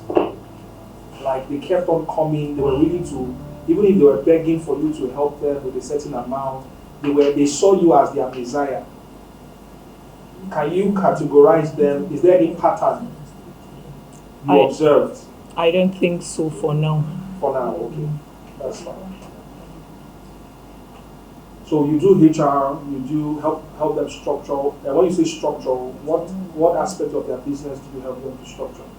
Okay, generally, people, for instance, people have businesses, or they want to begin a business, but they are not sure how to go about, you know, starting and all that. So I help them put structures in place with maybe your staffing, your office space, you know, the things you have to look at. When work finally begins, your organization, as it were, how you need to make your staff, you know, perform and all that. So it's a whole lot of. How and where did you learn this skill? It's been what I've been doing for over 20 years. I was working in industry. I worked in the financial industry. I worked in oil and gas. I worked in hospitality, and yeah, so basically it's what I've been doing. Hospitality, oil and gas, and Financial. yeah. Yeah. Who are you serving currently? I stepped out of industry entirely. Who are you serving currently. Category of business you serve? Okay, that was why I said that right now, because I'm trying to do things for myself. I'm no longer working in industry, so I'm trying to build my brand. No. What category of business? Okay. Businesses do you currently work with? Oh, okay. Let's say I'm a farmer. Okay, You help okay. me structure my business. Okay. You work with farmers. I'm a fashion designer. Fashion designers are reaching out to you. So what is the pattern? I just want to know the pattern. Okay, of the, Yes. okay, like entrepreneurs who have, do I say, is it entrepreneurs you call them now? Like business owners. What do they do? Different things. Like this You are particular asking lady. questions. You need to tell me, they sell pepper, they sell Maggi, and they sell onions. They run a provision store. Okay. That's a category of business. If you say entrepreneur, it's too broad and vague. Okay, for instance, I just said that I don't have a particular industry per se that I serve now. Okay, I should mention 3. Those in construction. Which other one? I'm just trying to think. You're not ready for the announcement. You're not ready for the announcement. I wanted to come on very fast. It took 2 persons time. I was trying to get certain information, or we'll get to the root of all of that. The truth is, in most cases, the peculiar knowledge you have in those 3 industries is a pointer, possibly how you can create differentiation, value innovation. Because those 3 industries are mostly occupied by a category of you can't see somebody starting up an oil and gas firm. You need to have quite an amount of money to be able to start that averaging. So if right now you are servicing small scale businesses, they won't, as much as they know it is necessary, most people feel that they cannot be running their business. Exactly. Maybe 1 or 2 persons, then you need to structure it, then they will call you and say, can you do it? If you don't want to, if I ask you, I know it's important, but if I ask you 50,000, if I remove 50,000 on this, I'm also going to get it. They don't call you. So the experience you have in hospitality, in oil and gas, and financial, there's a knowledge you have in those spaces that is relevant to how you should position yourself. The good thing is that you don't need many clients. Just 1, 2, 3 clients. If you want to be known as companies in the financial space, in the hospitality space, and the oil and gas space, there's a way you need to structure and achieve this. So you can say, hope are learning with our own, or everybody wants to do their own. Some people. So you can say, so usually they call it business. They call it, so it's a combination of HR and business structure, right? So those 2 things are miles apart.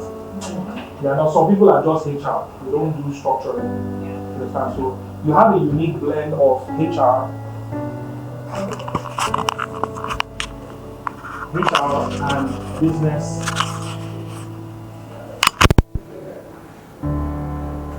structure expert, because I'll consider you an expert. 20 years is not binds. So who you are could be this. You understand? Who you serve.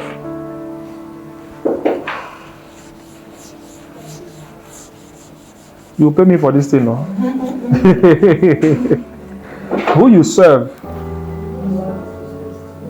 Who you serve could be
Hospitality, what again?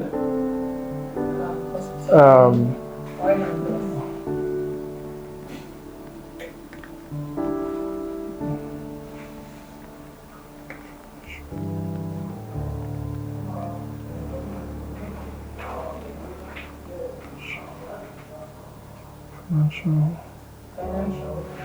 Financials. No, you can't say financials. What are businesses that are under the category of when you say financial institutions, right? So you could say who you are. I'm a HR and business structure expert. Who you serve businesses who desire to structure and retain talents to remain competitive in the hospitality, oil and gas, and financial sector. This is a positioning. You understand? If you position this way, really anybody that is in, so you would build your HR and business structure around serving these industries because you've worked there before. Your resume or your portfolio would display that this is not a random HR person coming to help us. You get? They would see you as a valuable asset that understands. There might be other structure and HR people, but I think this person has industry experience serving our industry. So if you package your value, if you look at the value innovation concept, understand there's something called strategy canvas, where you understand the different points where value is perceived in your market. So you could say in your market, people are what they value is being able to recruit valuable talents that will take the organizations to a certain height. If that is important to them, that is one thing you can include. If you list out all, by the time you try to create a chart of those that are HR and business structure experts that possibly are even serving in any of this space, but they don't have industry experience, what you can bring in as your unique selling point is the fact that you understand how the hospitality space works. You can speak their language. So on that premise, you have a competitive edge over a random HR person that possibly just worked in the bank, for instance. That person can't compete with you. And I can dare say there is nobody that is a HR and business structure expert that has. You could even go as far as saying HR and business structure experts with industry experience in one bam bam on your profile. If you put that on your LinkedIn profile, this category of people will know that you're speaking to them. Is it connecting? Yes. You be like saying, now you come this training. You be like saying, now you are conserved. We are done with you. If you want to further explore this, these are just random ideas. If we sit down to explore this, it can be better structured. It's just things coming randomly. That's why this self-reflection, if you didn't do this, I would understand what material to work with. So the next person. So first of all, let's introduce ourselves so that I will call us by our name. So you are Grace what? Okay, Akpeju. You're from where? Edo State. Oh, fantastic. Not my sister, Daresha. My wife's mom is from Uromi. So I stayed in Benin for like 4 years before relocating back to Lagos. So I have small. I don't drink Benin water. Okay, yeah. Basically, my goal has always been to help people in distress, because I know that there's nothing that you want to do, nothing that no business, no whatever it is. There will be a time that one will burn out. There will be a time that setbacks will come in. There will be a time that so many things. So the power to adjust, to get back, to snap back. So I want to see people, I want to raise a community of leaders who, of course, during their low times, they will still be moving on, they will still be working, and not only to create leaders, you know, to build a community of leaders, but in my own way, let me start it from where I am. So in the last 3 months, I've been doing all of that, trying to gather people, trying to, you know, work with them. But in the last 3 months, it has been like the lowest ebb of season for us. Both the builder and the buildees, everybody and the building, we're all in the last 3 months. It has been a challenging time. So what I've just talked about my goal as in building a community of people that are financially free, of leaders that are ready to, you know, to go to the society and become unstoppable. But like I said, in the last 3 months, it has been like nothing. So I realized that for me to wake up the community, the person that happens to be the leader must first wake up, must first get up, before you can say you want to wake other people up. So what I've been doing in the last 3 months was to wake myself up. I was very, very down. So I had to wake my spirit up so that my spirit will wake my body up. Then after that, I was able to do that. And how did I get that? I made sure that even during the low times, even during the period when nothing was working, I made sure that I was still connecting with people. I was associating with people that are adding values to me. So I needed to do something different that would give me the courage to get up. So I had to, even when nobody was seeing what was happening, I was still connecting, reading, watching, following people that have the knowledge and everything. And in the course of doing that, I was getting my own strength. So, but in the course of all that, I was still organizing talks within my community. Even though as a leader, you don't need to come out and let people know what is happening to you, because a lot of people, it is your own strength that they are using as yours. So you will not come out and be doing like, all is bad. But even in the face of the whatever it is, you still have to come out and still talk to them. And I've been doing that. So the moment I was able to get myself, the moment I was able to have enough materials that I could, work with, then I started reaching out to my community. So what is the progress? The progress is what is happening right now. That is exactly what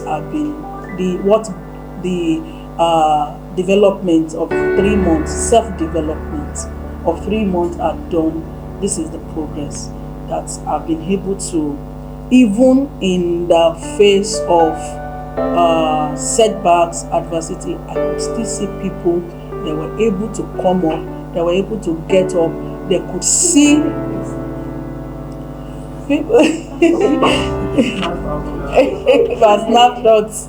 So I could still see, I'm so happy that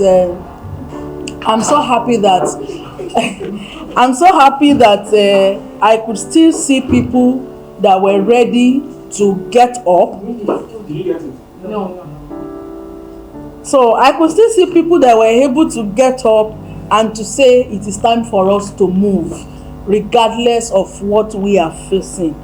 So the obstacles while doing that, how to make the mind shift for people, how to shift the mindsets. Yes, how to shift the mindset. A lot of people that I contacted in the community, this is it. A lot of people were really down. But it was a very big challenge on how to make them see the shift, how to change the mindset, do you understand? So that was actually a big obstacle for me.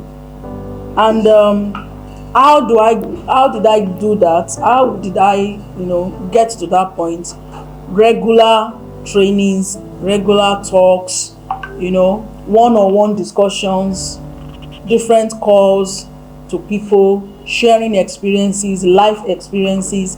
Doing this, they were able to get up, and here we are. You are a springboard. You are a springboard.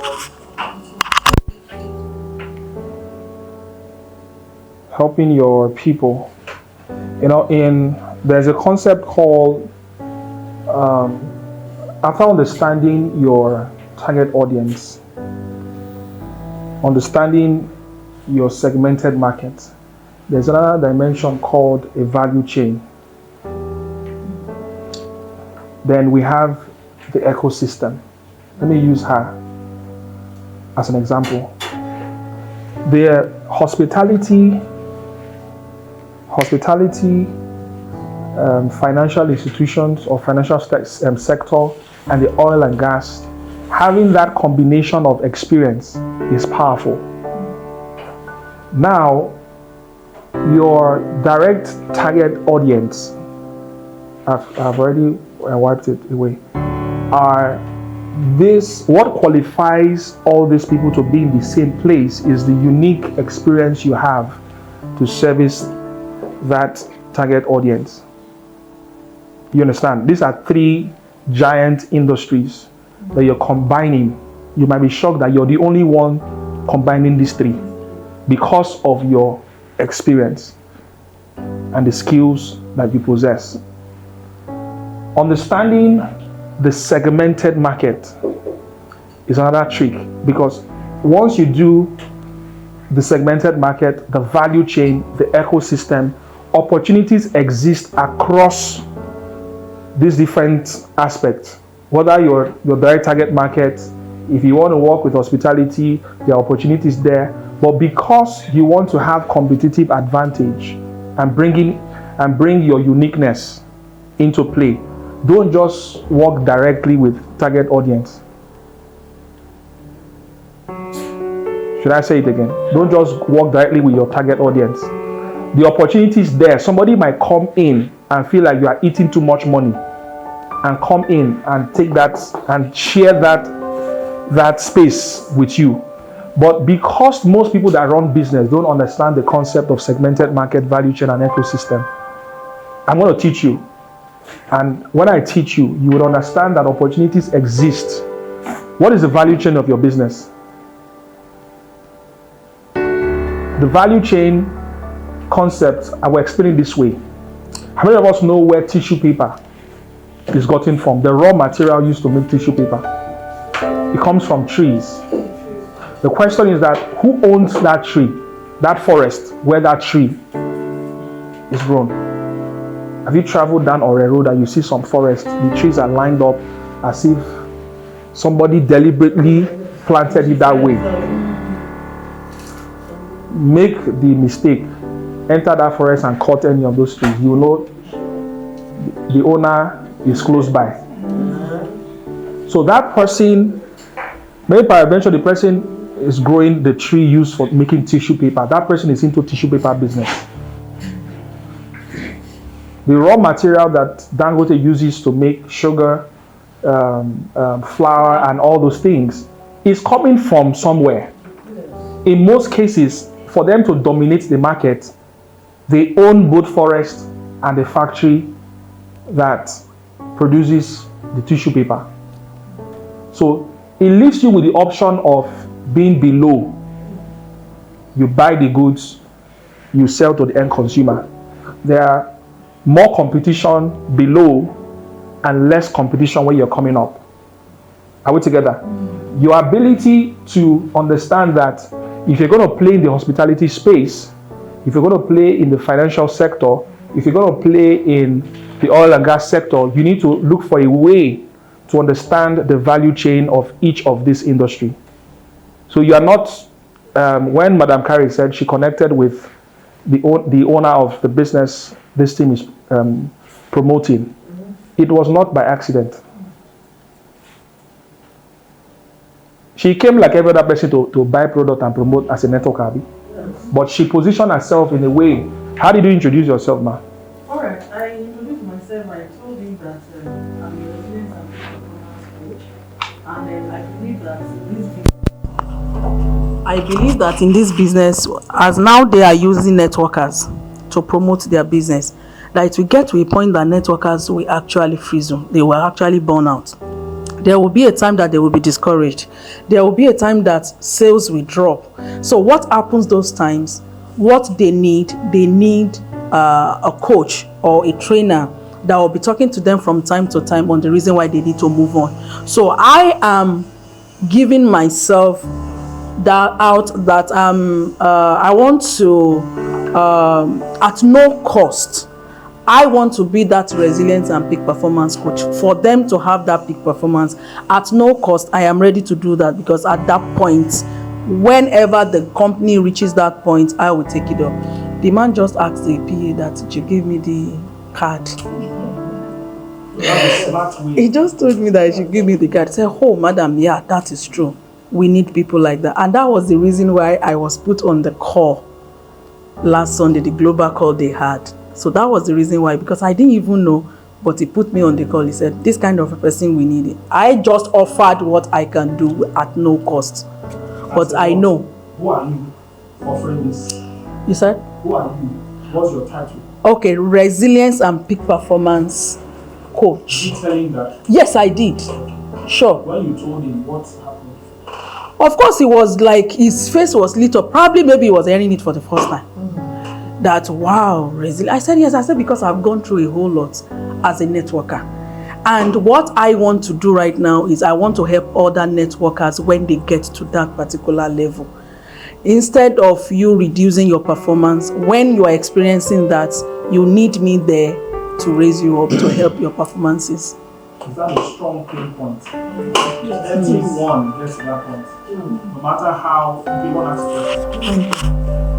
no matter how professional or the years of experience you have, we all get to that point. So she has positioned herself.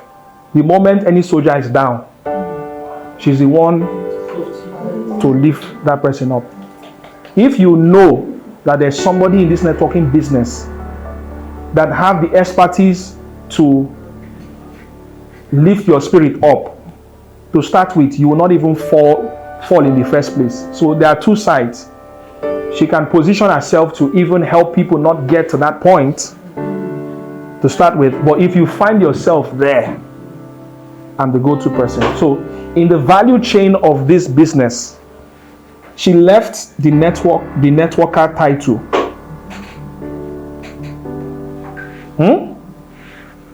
And moved up to interact with the founder of the business.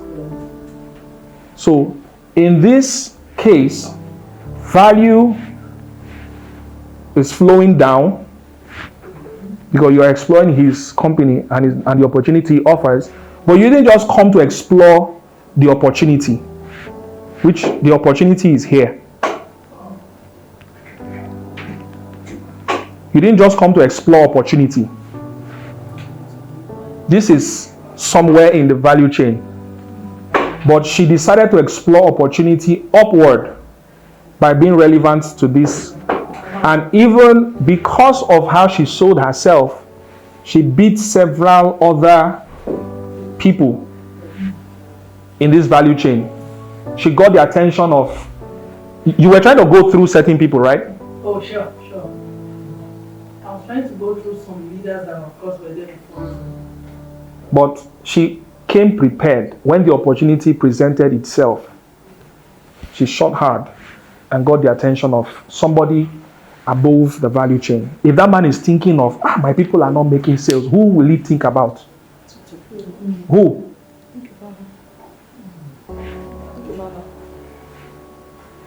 The man will think about her. Because she has created a perception of her personal brand in the man's head. And I can bet you no other person have had this conversation with the man. Nobody. So it is a blue ocean strategy or blue ocean opportunity.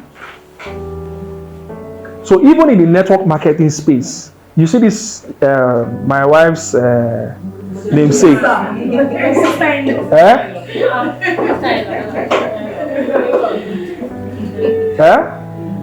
For the sole purpose that you're bearing my wife's name, I want to do something for you. Others were in the call. You understand? Funny enough, others paid me. But I offered to work with her. But the thing is, have you spent money organizing this? So you must be ready to do I don't have money to help anybody build their personal brand. I'll give my expertise. But I need people that I'm seeing a unique opportunity. In my head, not like I have it totally figured out, but my head is telling me that there's something here. I know quite a number of people that are HR but I don't know anyone that is HR and structure expert. I don't know anyone that has that combination. Not that I know online that is currently promoting him or herself that way. I know people that are promoting as HR. I know people that are promoting as structure, but I don't even know any that has the experience you have. So I'm curious to even find out how it will pan out. So that's why I'm willing to work with you. At one point, your money will drop, but I will not put that forward to help you. I feel there's something golden that you have that can be explored. So I'm offering to help you exploit. So when you build your mansion and start working with oil and gas people, you remember, put one room for me, keep one room for me. So who is next? Okay, you want to go now? Okay. Thank you. So my story started after a loss. So I started a business, online business, after a loss, personal loss. Okay. So I started a business online, a Gary business, actually packaging Gary. And I wanted to do food stuff, but I just looked at it. It was later I realized that I didn't really want to source for the product itself. So initially I got a good source, perfect. It wasn't Gary Jebu, but the Gary was good for drinking and making eba, which is rare. Gary Jebu is not good for eba if you're not so there's that's why at times when people go to shop for Gary, they shop for Gary eba separately and then drinking Gary separately. So I got a very good source. I was selling, making profit. Everybody that bought it liked it. All of a sudden, she just disappeared. I could not locate her on social media, calls and everything. And then I went to start sourcing for Gary. Myself personally, I knew it wasn't okay. The ones I got were not okay, like the other ladies.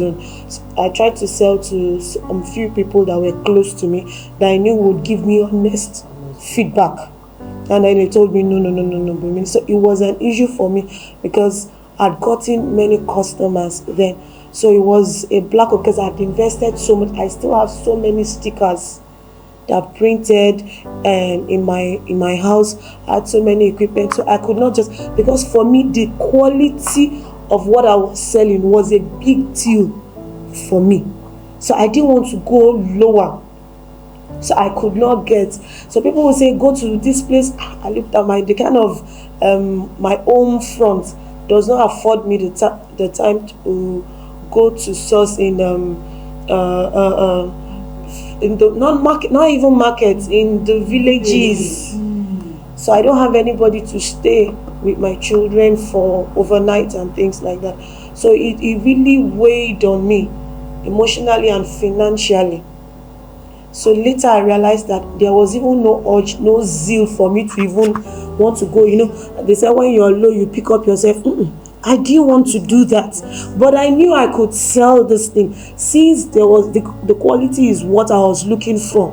So I now realized, okay, one thing about me is I don't trade quality for anything.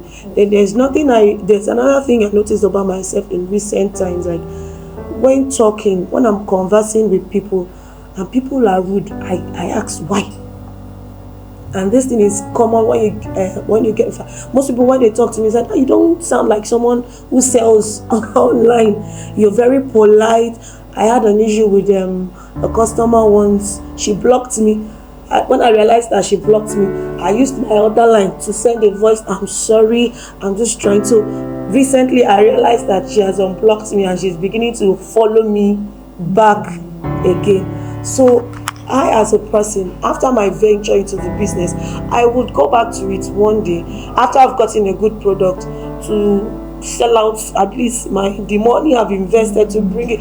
But one thing I noticed in that course is I don't want to source for the product, but I can market a good product that I feel has the quality that I personally wouldn't trade anything for.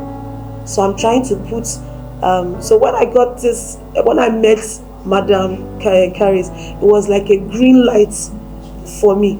Like my thing is quality. No matter what I'm doing, is it good for human consumption?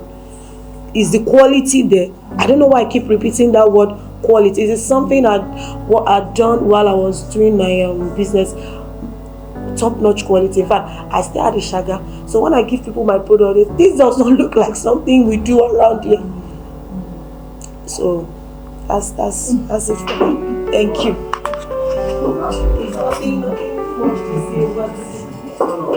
Let me bring out something.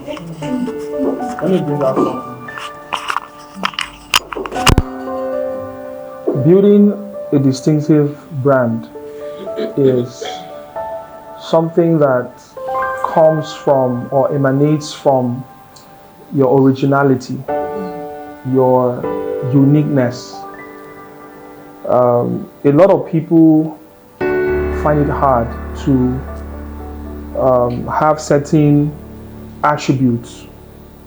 So, like I usually say, in the networking space, the company they are promoting determines what happens to them after possibly there's a fallout. So if you're able to build resilience, build uniqueness, I would only promote a product that has certain quality. So what happens is people associate quality to you. So if you can build up on that, in fact, if anyone is looking for products, maybe consumable products, the first thing that will come to their mind is, what's your name? Bumi. Father Lord. That's my wife's middle name.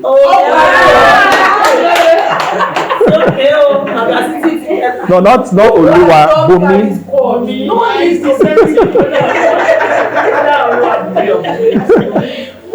My wife's own is Morisha Bumi, no, it's Shakiri and it's the same, it's just that, yeah. So you can actually build a brand because your brand is a product brand, not a service brand. Yeah, so a product brand will not take this necessarily this WW. I would give you a formula to create a brand positioning statement for that. Is it? Is your name Victor? That's my dad's name. So is your name Darlington? That's my brother's name. So what's your name? It could be the native name, or it can be the native name. Yeah, what's your name? Femi. There's no lineage. I don't have it. So, all right. So, your brand is a product brand, and product brands are usually very sensitive because quality, sincerity, you being open with people matters with building a product brand. If somebody yesterday I went somewhere, I was so hungry, and I looked at a place they were selling food. I said, can I eat this food? There was nowhere to buy food, so the only option, there was no eatery, there was nowhere. Even I like all these amala spots, I didn't see any. I looked at the place, I said, hungry no come beat me that hell. Food at all. I will go take medicine, take flush, whatever. So I bought the food. So I took it to where I was going to. When I opened the food, I started eating. I could not eat the food. So it means that the next time I'm even hungry It's not what it's. and I'm in that same spot, I won't buy that woman's food. So one thing that will start happening to you is you will easily attract certain people that associate those attributes to you. So you need to, one good thing, there's a worksheet for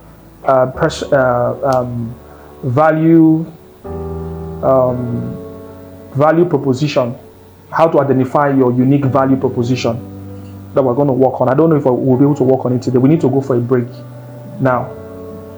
So your ability to understand and know your unique value proposition. What did Madame Caris do? She sold herself from the standpoint of her unique value proposition. She's somebody that can easily help somebody come back to life. She has resilience, maybe because of her personal experience and encounter she had. You understand? She doesn't see anything impossibility in life. She believes that if whatever is coming to her, if it is not as strong as that encounter she had, I don't think the thing reach, not get that kind of level. So she can push through every barrier, knowing that the same energy that she generated during that encounter, it will bounce back. So if quality, if customer service, because those are the two things, your ability to apologize even when you are not even wrong, except that person is a witch. For people who will tell you, me, is it because I'm selling Gary? If not be Gary when I sell, me and you go on, which kind of nonsense, you understand? They've not been able to associate their business or their brand to talk in a certain way. There's something called brand tone, brand voice, brand tone. We'll deal on all that. You need to understand your brand voice. My brand voice is mostly a knowledgeable brand voice. As we're talking, I'm telling you that you will pay me for coaching, but as we're talking, I'm telling you certain things that you feel like these things are useful now. So what exactly are you going to do? You're answering that same question too, Abby. If I could do all that concerning your brand for free, the question is that what value am I going to give you by the time we start working together? So there are two sides of me. I have foresight. That was the first thing I discovered about myself. I have foresight. You see that thing I wrote down? That could possibly be what we would do, but it is just a pointer, not like that's how we are going to write it. We might do a little tweak here and there, but I already have an idea. I've already pictured how your position will be. I've already pictured it. So I have foresight. That is my unique selling point. I used to sell that up front a lot, but I noticed that it needed a balance, something to balance it. So what did I do? You see the concept of the Blue Ocean Strategy? I didn't know about it before, but my brand positioning statement is, let me read it out to us. I help savvy entrepreneurs, thought leaders, knowledge experts, and corporate brands. Let me not go and say. And corporate brands who desire to build a distinctive brand positioning and identity. What am I doing here? I'm trying to help you build a distinctive. So when I started positioning myself that way, I noticed it superseded my ability of foresight. Foresight comes in when you meet me. But what I needed to, most time people will not engage you. So foresight will not come into play. So when people started seeing results or hearing of results of certain people I've worked with, it became a compelling force towards me. So I decided to position myself as an expert that works with savvy entrepreneurs, thought leaders, knowledge experts, and corporate brands who desire to build a distinctive brand positioning and identity. If you notice, I don't work with savvy entrepreneurs. Who took note? Did you take note of that statement? My target audience are not savvy entrepreneurs. Who can explain what I just said? Let me know if you are catching the rema. Like somebody giving service. No. Let me say it again. I help savvy entrepreneurs, thought leaders, and knowledge expert and corporate brands who desire to build a distinctive brand positioning and identity. I don't work with savvy entrepreneurs. But the statement is saying you work with savvy entrepreneurs. Identity. Hold on, let me tell you where brand positioning, the power of brand positioning when it is done properly, targeting the right audience. I don't work with savvy entrepreneurs. I work with savvy entrepreneurs who desire to build a distinctive brand positioning and identity. That is what qualifies you as my target audience. You can be a savvy entrepreneur, but if you don't desire to build a distinctive brand positioning and identity, me and you will not get anything to do. I've met a lot of people, powerful. These people are knowledge experts. But they are not, at this point, they are not desiring to build a distinctive. They feel that they are making money. They are okay. The people that currently work with me, they have a deep desire to accomplish this. So the ability to know that this is who I am. Specifically, you can even pick. I usually give this example. There's a lady that is a fashion designer. She met me and she wanted to start putting out training, virtual training programs. So I said, okay, what do you want to train about? She said, I said, okay, what have you done before? Or what do you intend to do? She said she wants to be training aspiring fashion designers and all that. She put up one program on how to sew trousers or something like that. I said, this thing won't fly. I grew up in a fashion house. My mom was a fashion designer. At least 4 of my sisters or more are into fashion. 3 are into fashion big time. So I grew up in a fashion house. They didn't teach us how to sew. You just know that you can match the machine and the machine moves. If your shirt is torn, you can literally sew it together. That's the experience. So I say, I know this terrain. If you position yourself like this, you will join the red ocean and the sharks. All the aspiring people that are trying to come into fashion, you have about 100 of you that are trying to serve them. I say if you go there, they will swallow you up. You will get discouraged. People would use pricing to frustrate you. The same thing you want to train for 50K, one person is telling you that if you bring 10,000, no waiting they won't train you. I go even train you for 1 year for 10,000. Just come my shop every day. I go to train you small. So there's no much way you can differentiate yourself there. So what do we do? I asked her, what are you currently doing? What expertise, what experience you have? She said she has, she currently runs like a garment factory. So she can produce at least 100 pieces of any design that she makes. I said, so what are you trying to do with aspiring people? I said, immediately the light bulb came. I told her that your target market are fashion designers, but your target audience.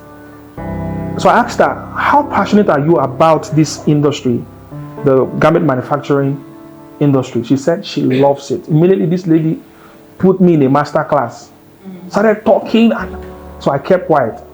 I wanted to know how vast she was, and she was really vast and passionate about it. So I said, your target market is fashion designers, but your target audience are fashion designers who desire to venture into garment manufacturing and production. So if you want to teach trouser, it should be in the line of somebody that wants to venture into that. So who are your core, if you want to segment the market? My elder sister, funny enough, does bespoke, does ready to wear, but doesn't know that thing she's doing. My elder sister is her target market. If she charges 200K, 300K, she can afford it. So do you compare that positioning she was trying to do before, literally in a red ocean, begging to give value that she has, rather than doing that, she's positioned to do it this other way. When I started the story, did anybody even think about that positioning? I'm asking us, did you ever thought? So this is just moving, brand positioning there is like moving this thing from here that it is not valued and moving it here. The same table, but moving the direction of this here, where it is more valuable, where value is more perceived, and the willingness, they will tell you that I know you charge 50K, but please, I beg, I have 35,000. They will beg you. But you see this other side, there are about 20 people that can do it for 10,000. There's even one person that is telling you that I do for 10,000, but I'm doing price slash, Christmas bonus for 50% off. So the person is standing, is looking like 50,000, 5,000, 10,000. Is it not fashion ski? I better go pay 5,000. So you lose out. Rather than being here, where no other person have that experience, like in your case, no other person have that experience. No other person possess certain attributes that you have. So for you, back to your, sorry, we'll end with this and go for a break so that we can stretch our legs.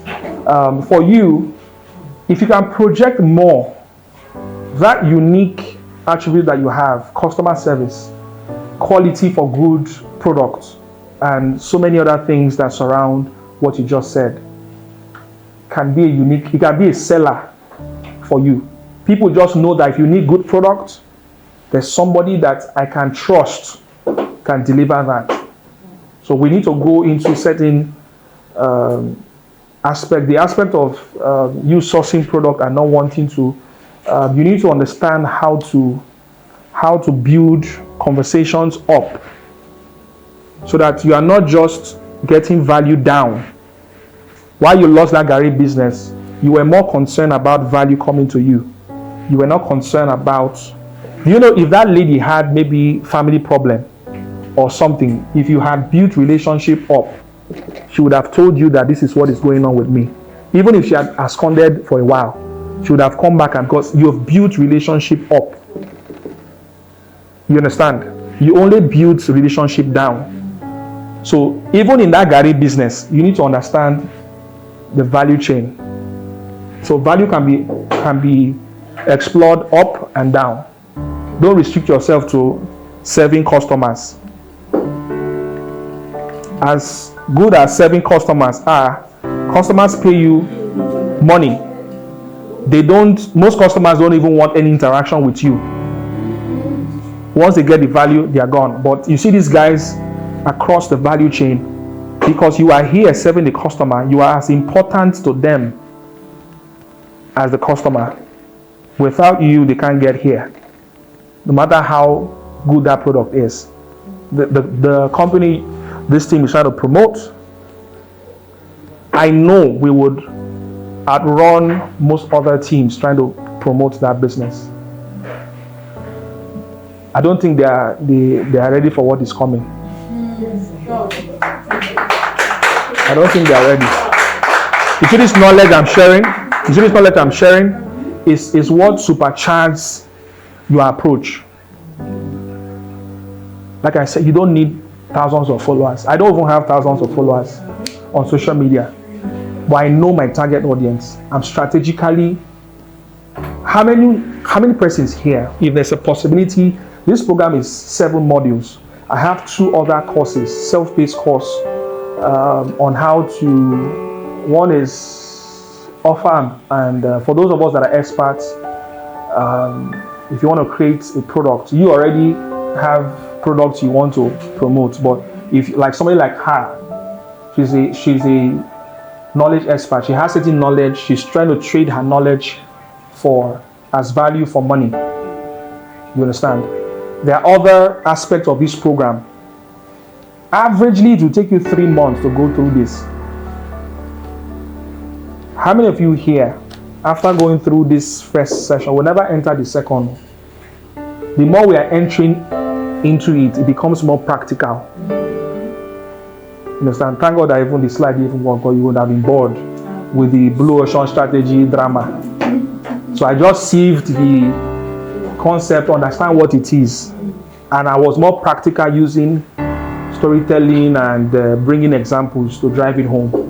So a lot is possible, but I am as committed to this process if we are willing to be committed. And for some reason, Madam Caris has gotten me hypnotized. And I told her, I said, there's no way I want to work with you based on what I've seen. It has to extend to your team. Wow. And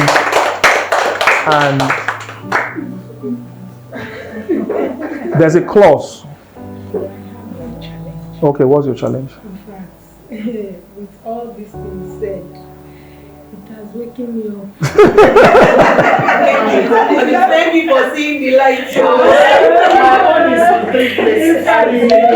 So we are offline now, so we can talk. Yes. Yeah, we are offline. In fact, Okay. You're still recording. Fantastic. okay. I'm having a big challenge. In fact, I need help with this. I really need help. I pray I'm able to help you. Now, Because except if you are not my target audience, I cannot help you. with everything said, I picked my point and I want to use it to help myself to go and get value. Okay. Now, I own a coach. Okay. I've been having challenges on how to do this. Now, my crate is standing out amongst other crates in that neighborhood. Inside the red ocean. Now, the challenge I'm having is this. Maybe I'm reducing my own value, like you said. The crate is, there's nobody that will come in and will look like wow and not bring their children. But I am not getting enough kids Okay. there. Maybe I've not done my marketing the way I'm supposed to do it, or maybe I'm not doing it the right way. Now, I decided to go out there. I almost wanted to close down the place. Okay. Out of discouragement, and even my husband as well was also discouraging me that how much are you making this and that. Close down the place. He just made it a year when I opened the place, but I was not getting enough kids. So I said, okay, let me do my own SWOT analysis. I went to some neighborhoods. I have a little baby, so I took advantage of that situation. I took the baby to some place. I decided to go from one crèche to another, trying to find out what is it that I'm not doing right. So I went to some crèches. I noticed that some of them are not up to the standard I operate. Okay. There is a standard I operate. No, it's not record. There is a standard I operate, which is standing out. How? I went to other crèches, they don't give hot water. I give hot water. I use seaway for my kids, which I decided to use to make a brand for myself. They don't give seaway. I noticed they don't wash clothes. If your baby pee or poo, they will just rinse it and tie it inside the nylon and put it in your bag. I wash the clothes. So I went to all those places, I noticed all those things. There is a particular one, she doesn't even have burglary. All she uses is nets and a bed under and this children bed. All she does is just to use the nets for them. And she charges 15,000. I charge 10,000. Okay. Okay.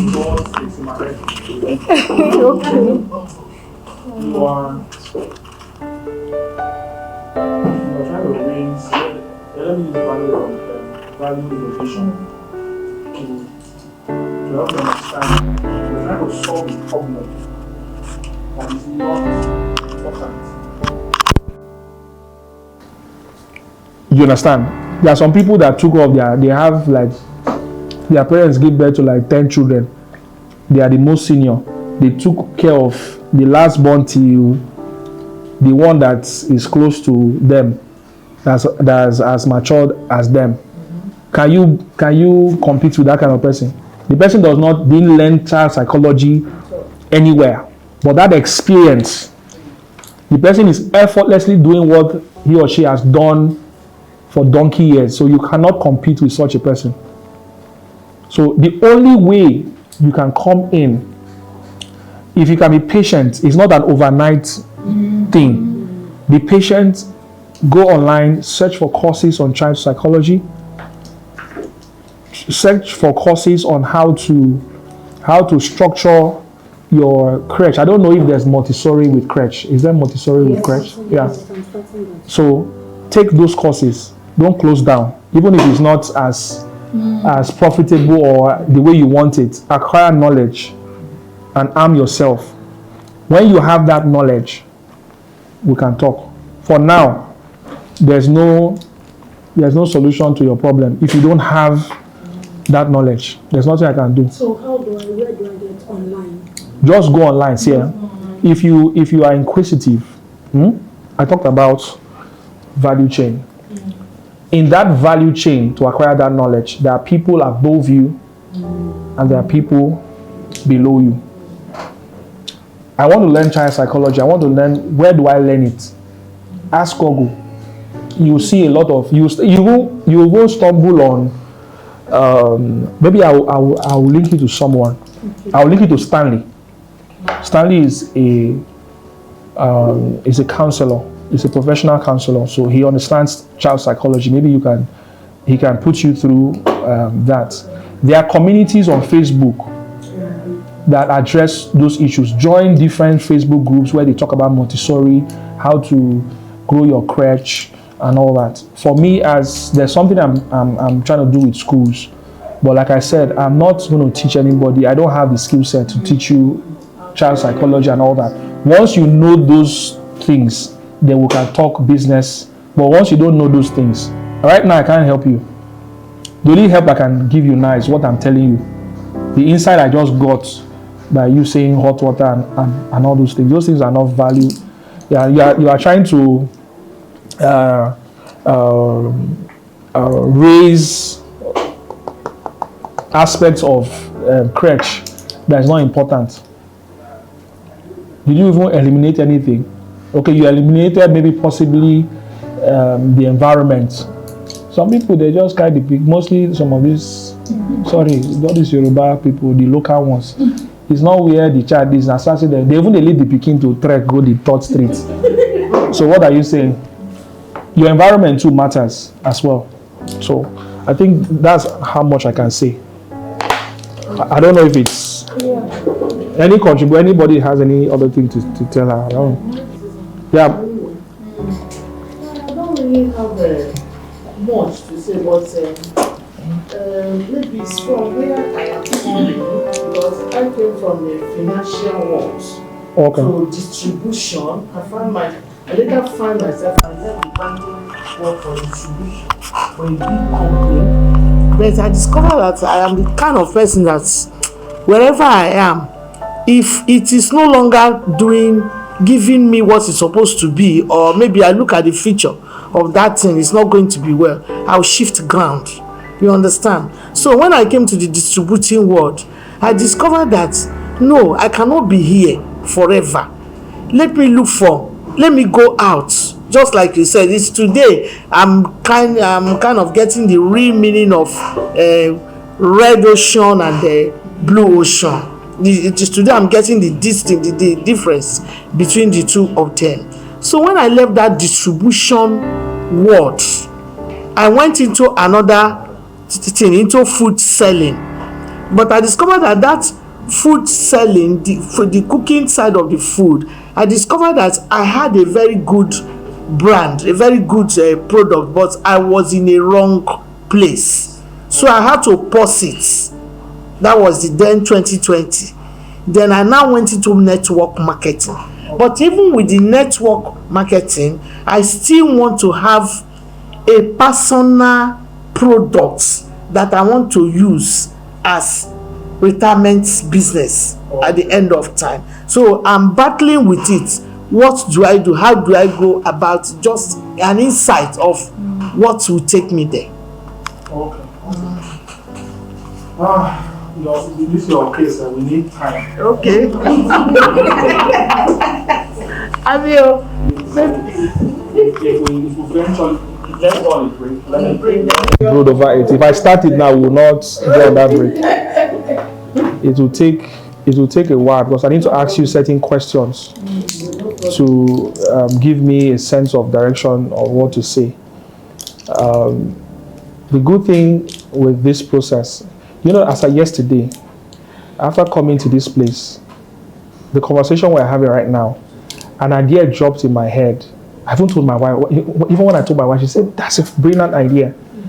I said, I want to run what I call business strategy boardroom.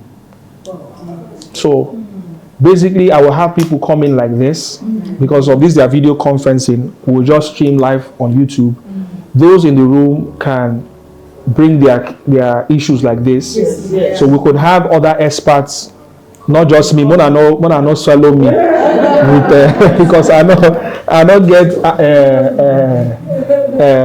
answer to all the problem. I'm not there are certain areas that, like you see the response I gave to her, you understand? If it's not a business strategy, marketing strategy question, you would take me off balance. And why I stylishly answered it that way is because I consider her a startup. She doesn't have much experience. Not much experience in the crèche business, but much experience differentiating herself in the business for me to say yes. If she doesn't have that knowledge, there's nothing I can do. Whatever strategy we are trying to build will only function in the red ocean and reinvent what every other person, like she's even trying to do, she's reinventing what possibly other, if it's hot water that is the problem, every crèche will start boiling hot water. They will both boil hot water, they break with the children. So you are applying strategies that people can just easily copy. But you see, if any of them have experience, most of them might not even have psychology, child psychology. They just learned it growing up, taking care of younger ones. And they are using it to frustrate you. So if you don't empower yourself with that knowledge, for me, that is the only way I see you surviving this red ocean that you found yourself. I can tell you for free, I have a child of 5 and 3. Every time I'm just imagining what my wife is more sensitive to those things. I'm not, it's this thing I'm doing. Put me here from 7 days, I will deliver on it. But when it gets to that point, I is a child, I shout like my father, leave there. That's the only one we saw growing up. So I know my wife, so I left that aspect to her because she was a teacher before. So she understands child psychology a bit. In fact, she has a dream of owning a school. So in terms of my children issue, I don't get myself involved. So if for you to compete in that space, you need to empower. So I will link you to Stanley. There are others. Stanley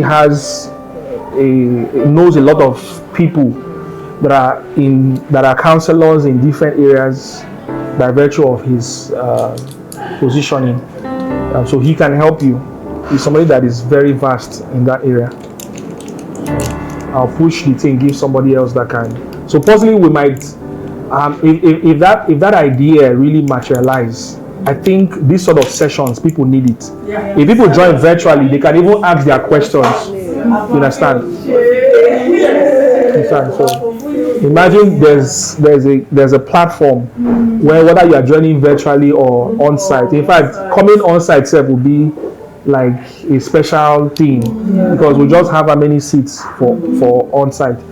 in any number of persons that come, we just train, then we enter the boardroom meeting. It's a concept that is a blue ocean concept. This place, when I came here, the idea dropped in my head. So imagine I can have all of you come constantly, and we just keep. Maybe by the time we do like 10 episodes, some of them are going to bamboozle me and the other experts. I'll get some of my guys to be around. And Madam Caris will also be part of that that team as well. I don't know most of us here much, so I can't say, okay, you can come on the panel.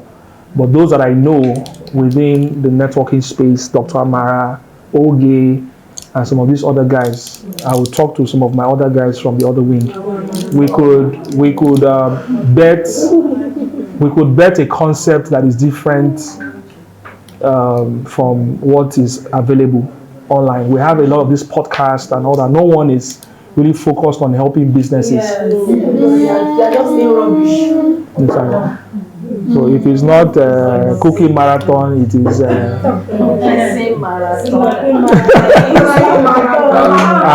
and skit makers. If every business person is having questions in their hearts like this, it means that averagely this audience is approximately 10 million. Yes. More than 10 million businesses have questions they need to address about their business, but they don't know who to talk to.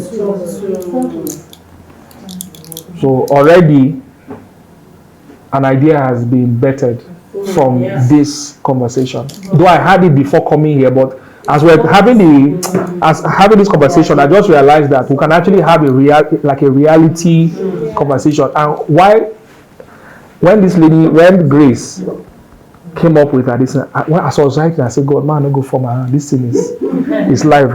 But somehow, a strategist is a strategist. Your brain just ticks. If I use AI to supercharge that thing we did, you will run. If I use AI, I didn't have the opportunity of using AI. So this is raw strategy I'm doing. Though we started with this raw strategy, but when ChatGPT came out, if I put that thing on ChatGPT and give it a prompt, a particular prompt, you'll be shocked. You go look the thing, you go say, now maybe this. So let's go on a break. Okay, thank you.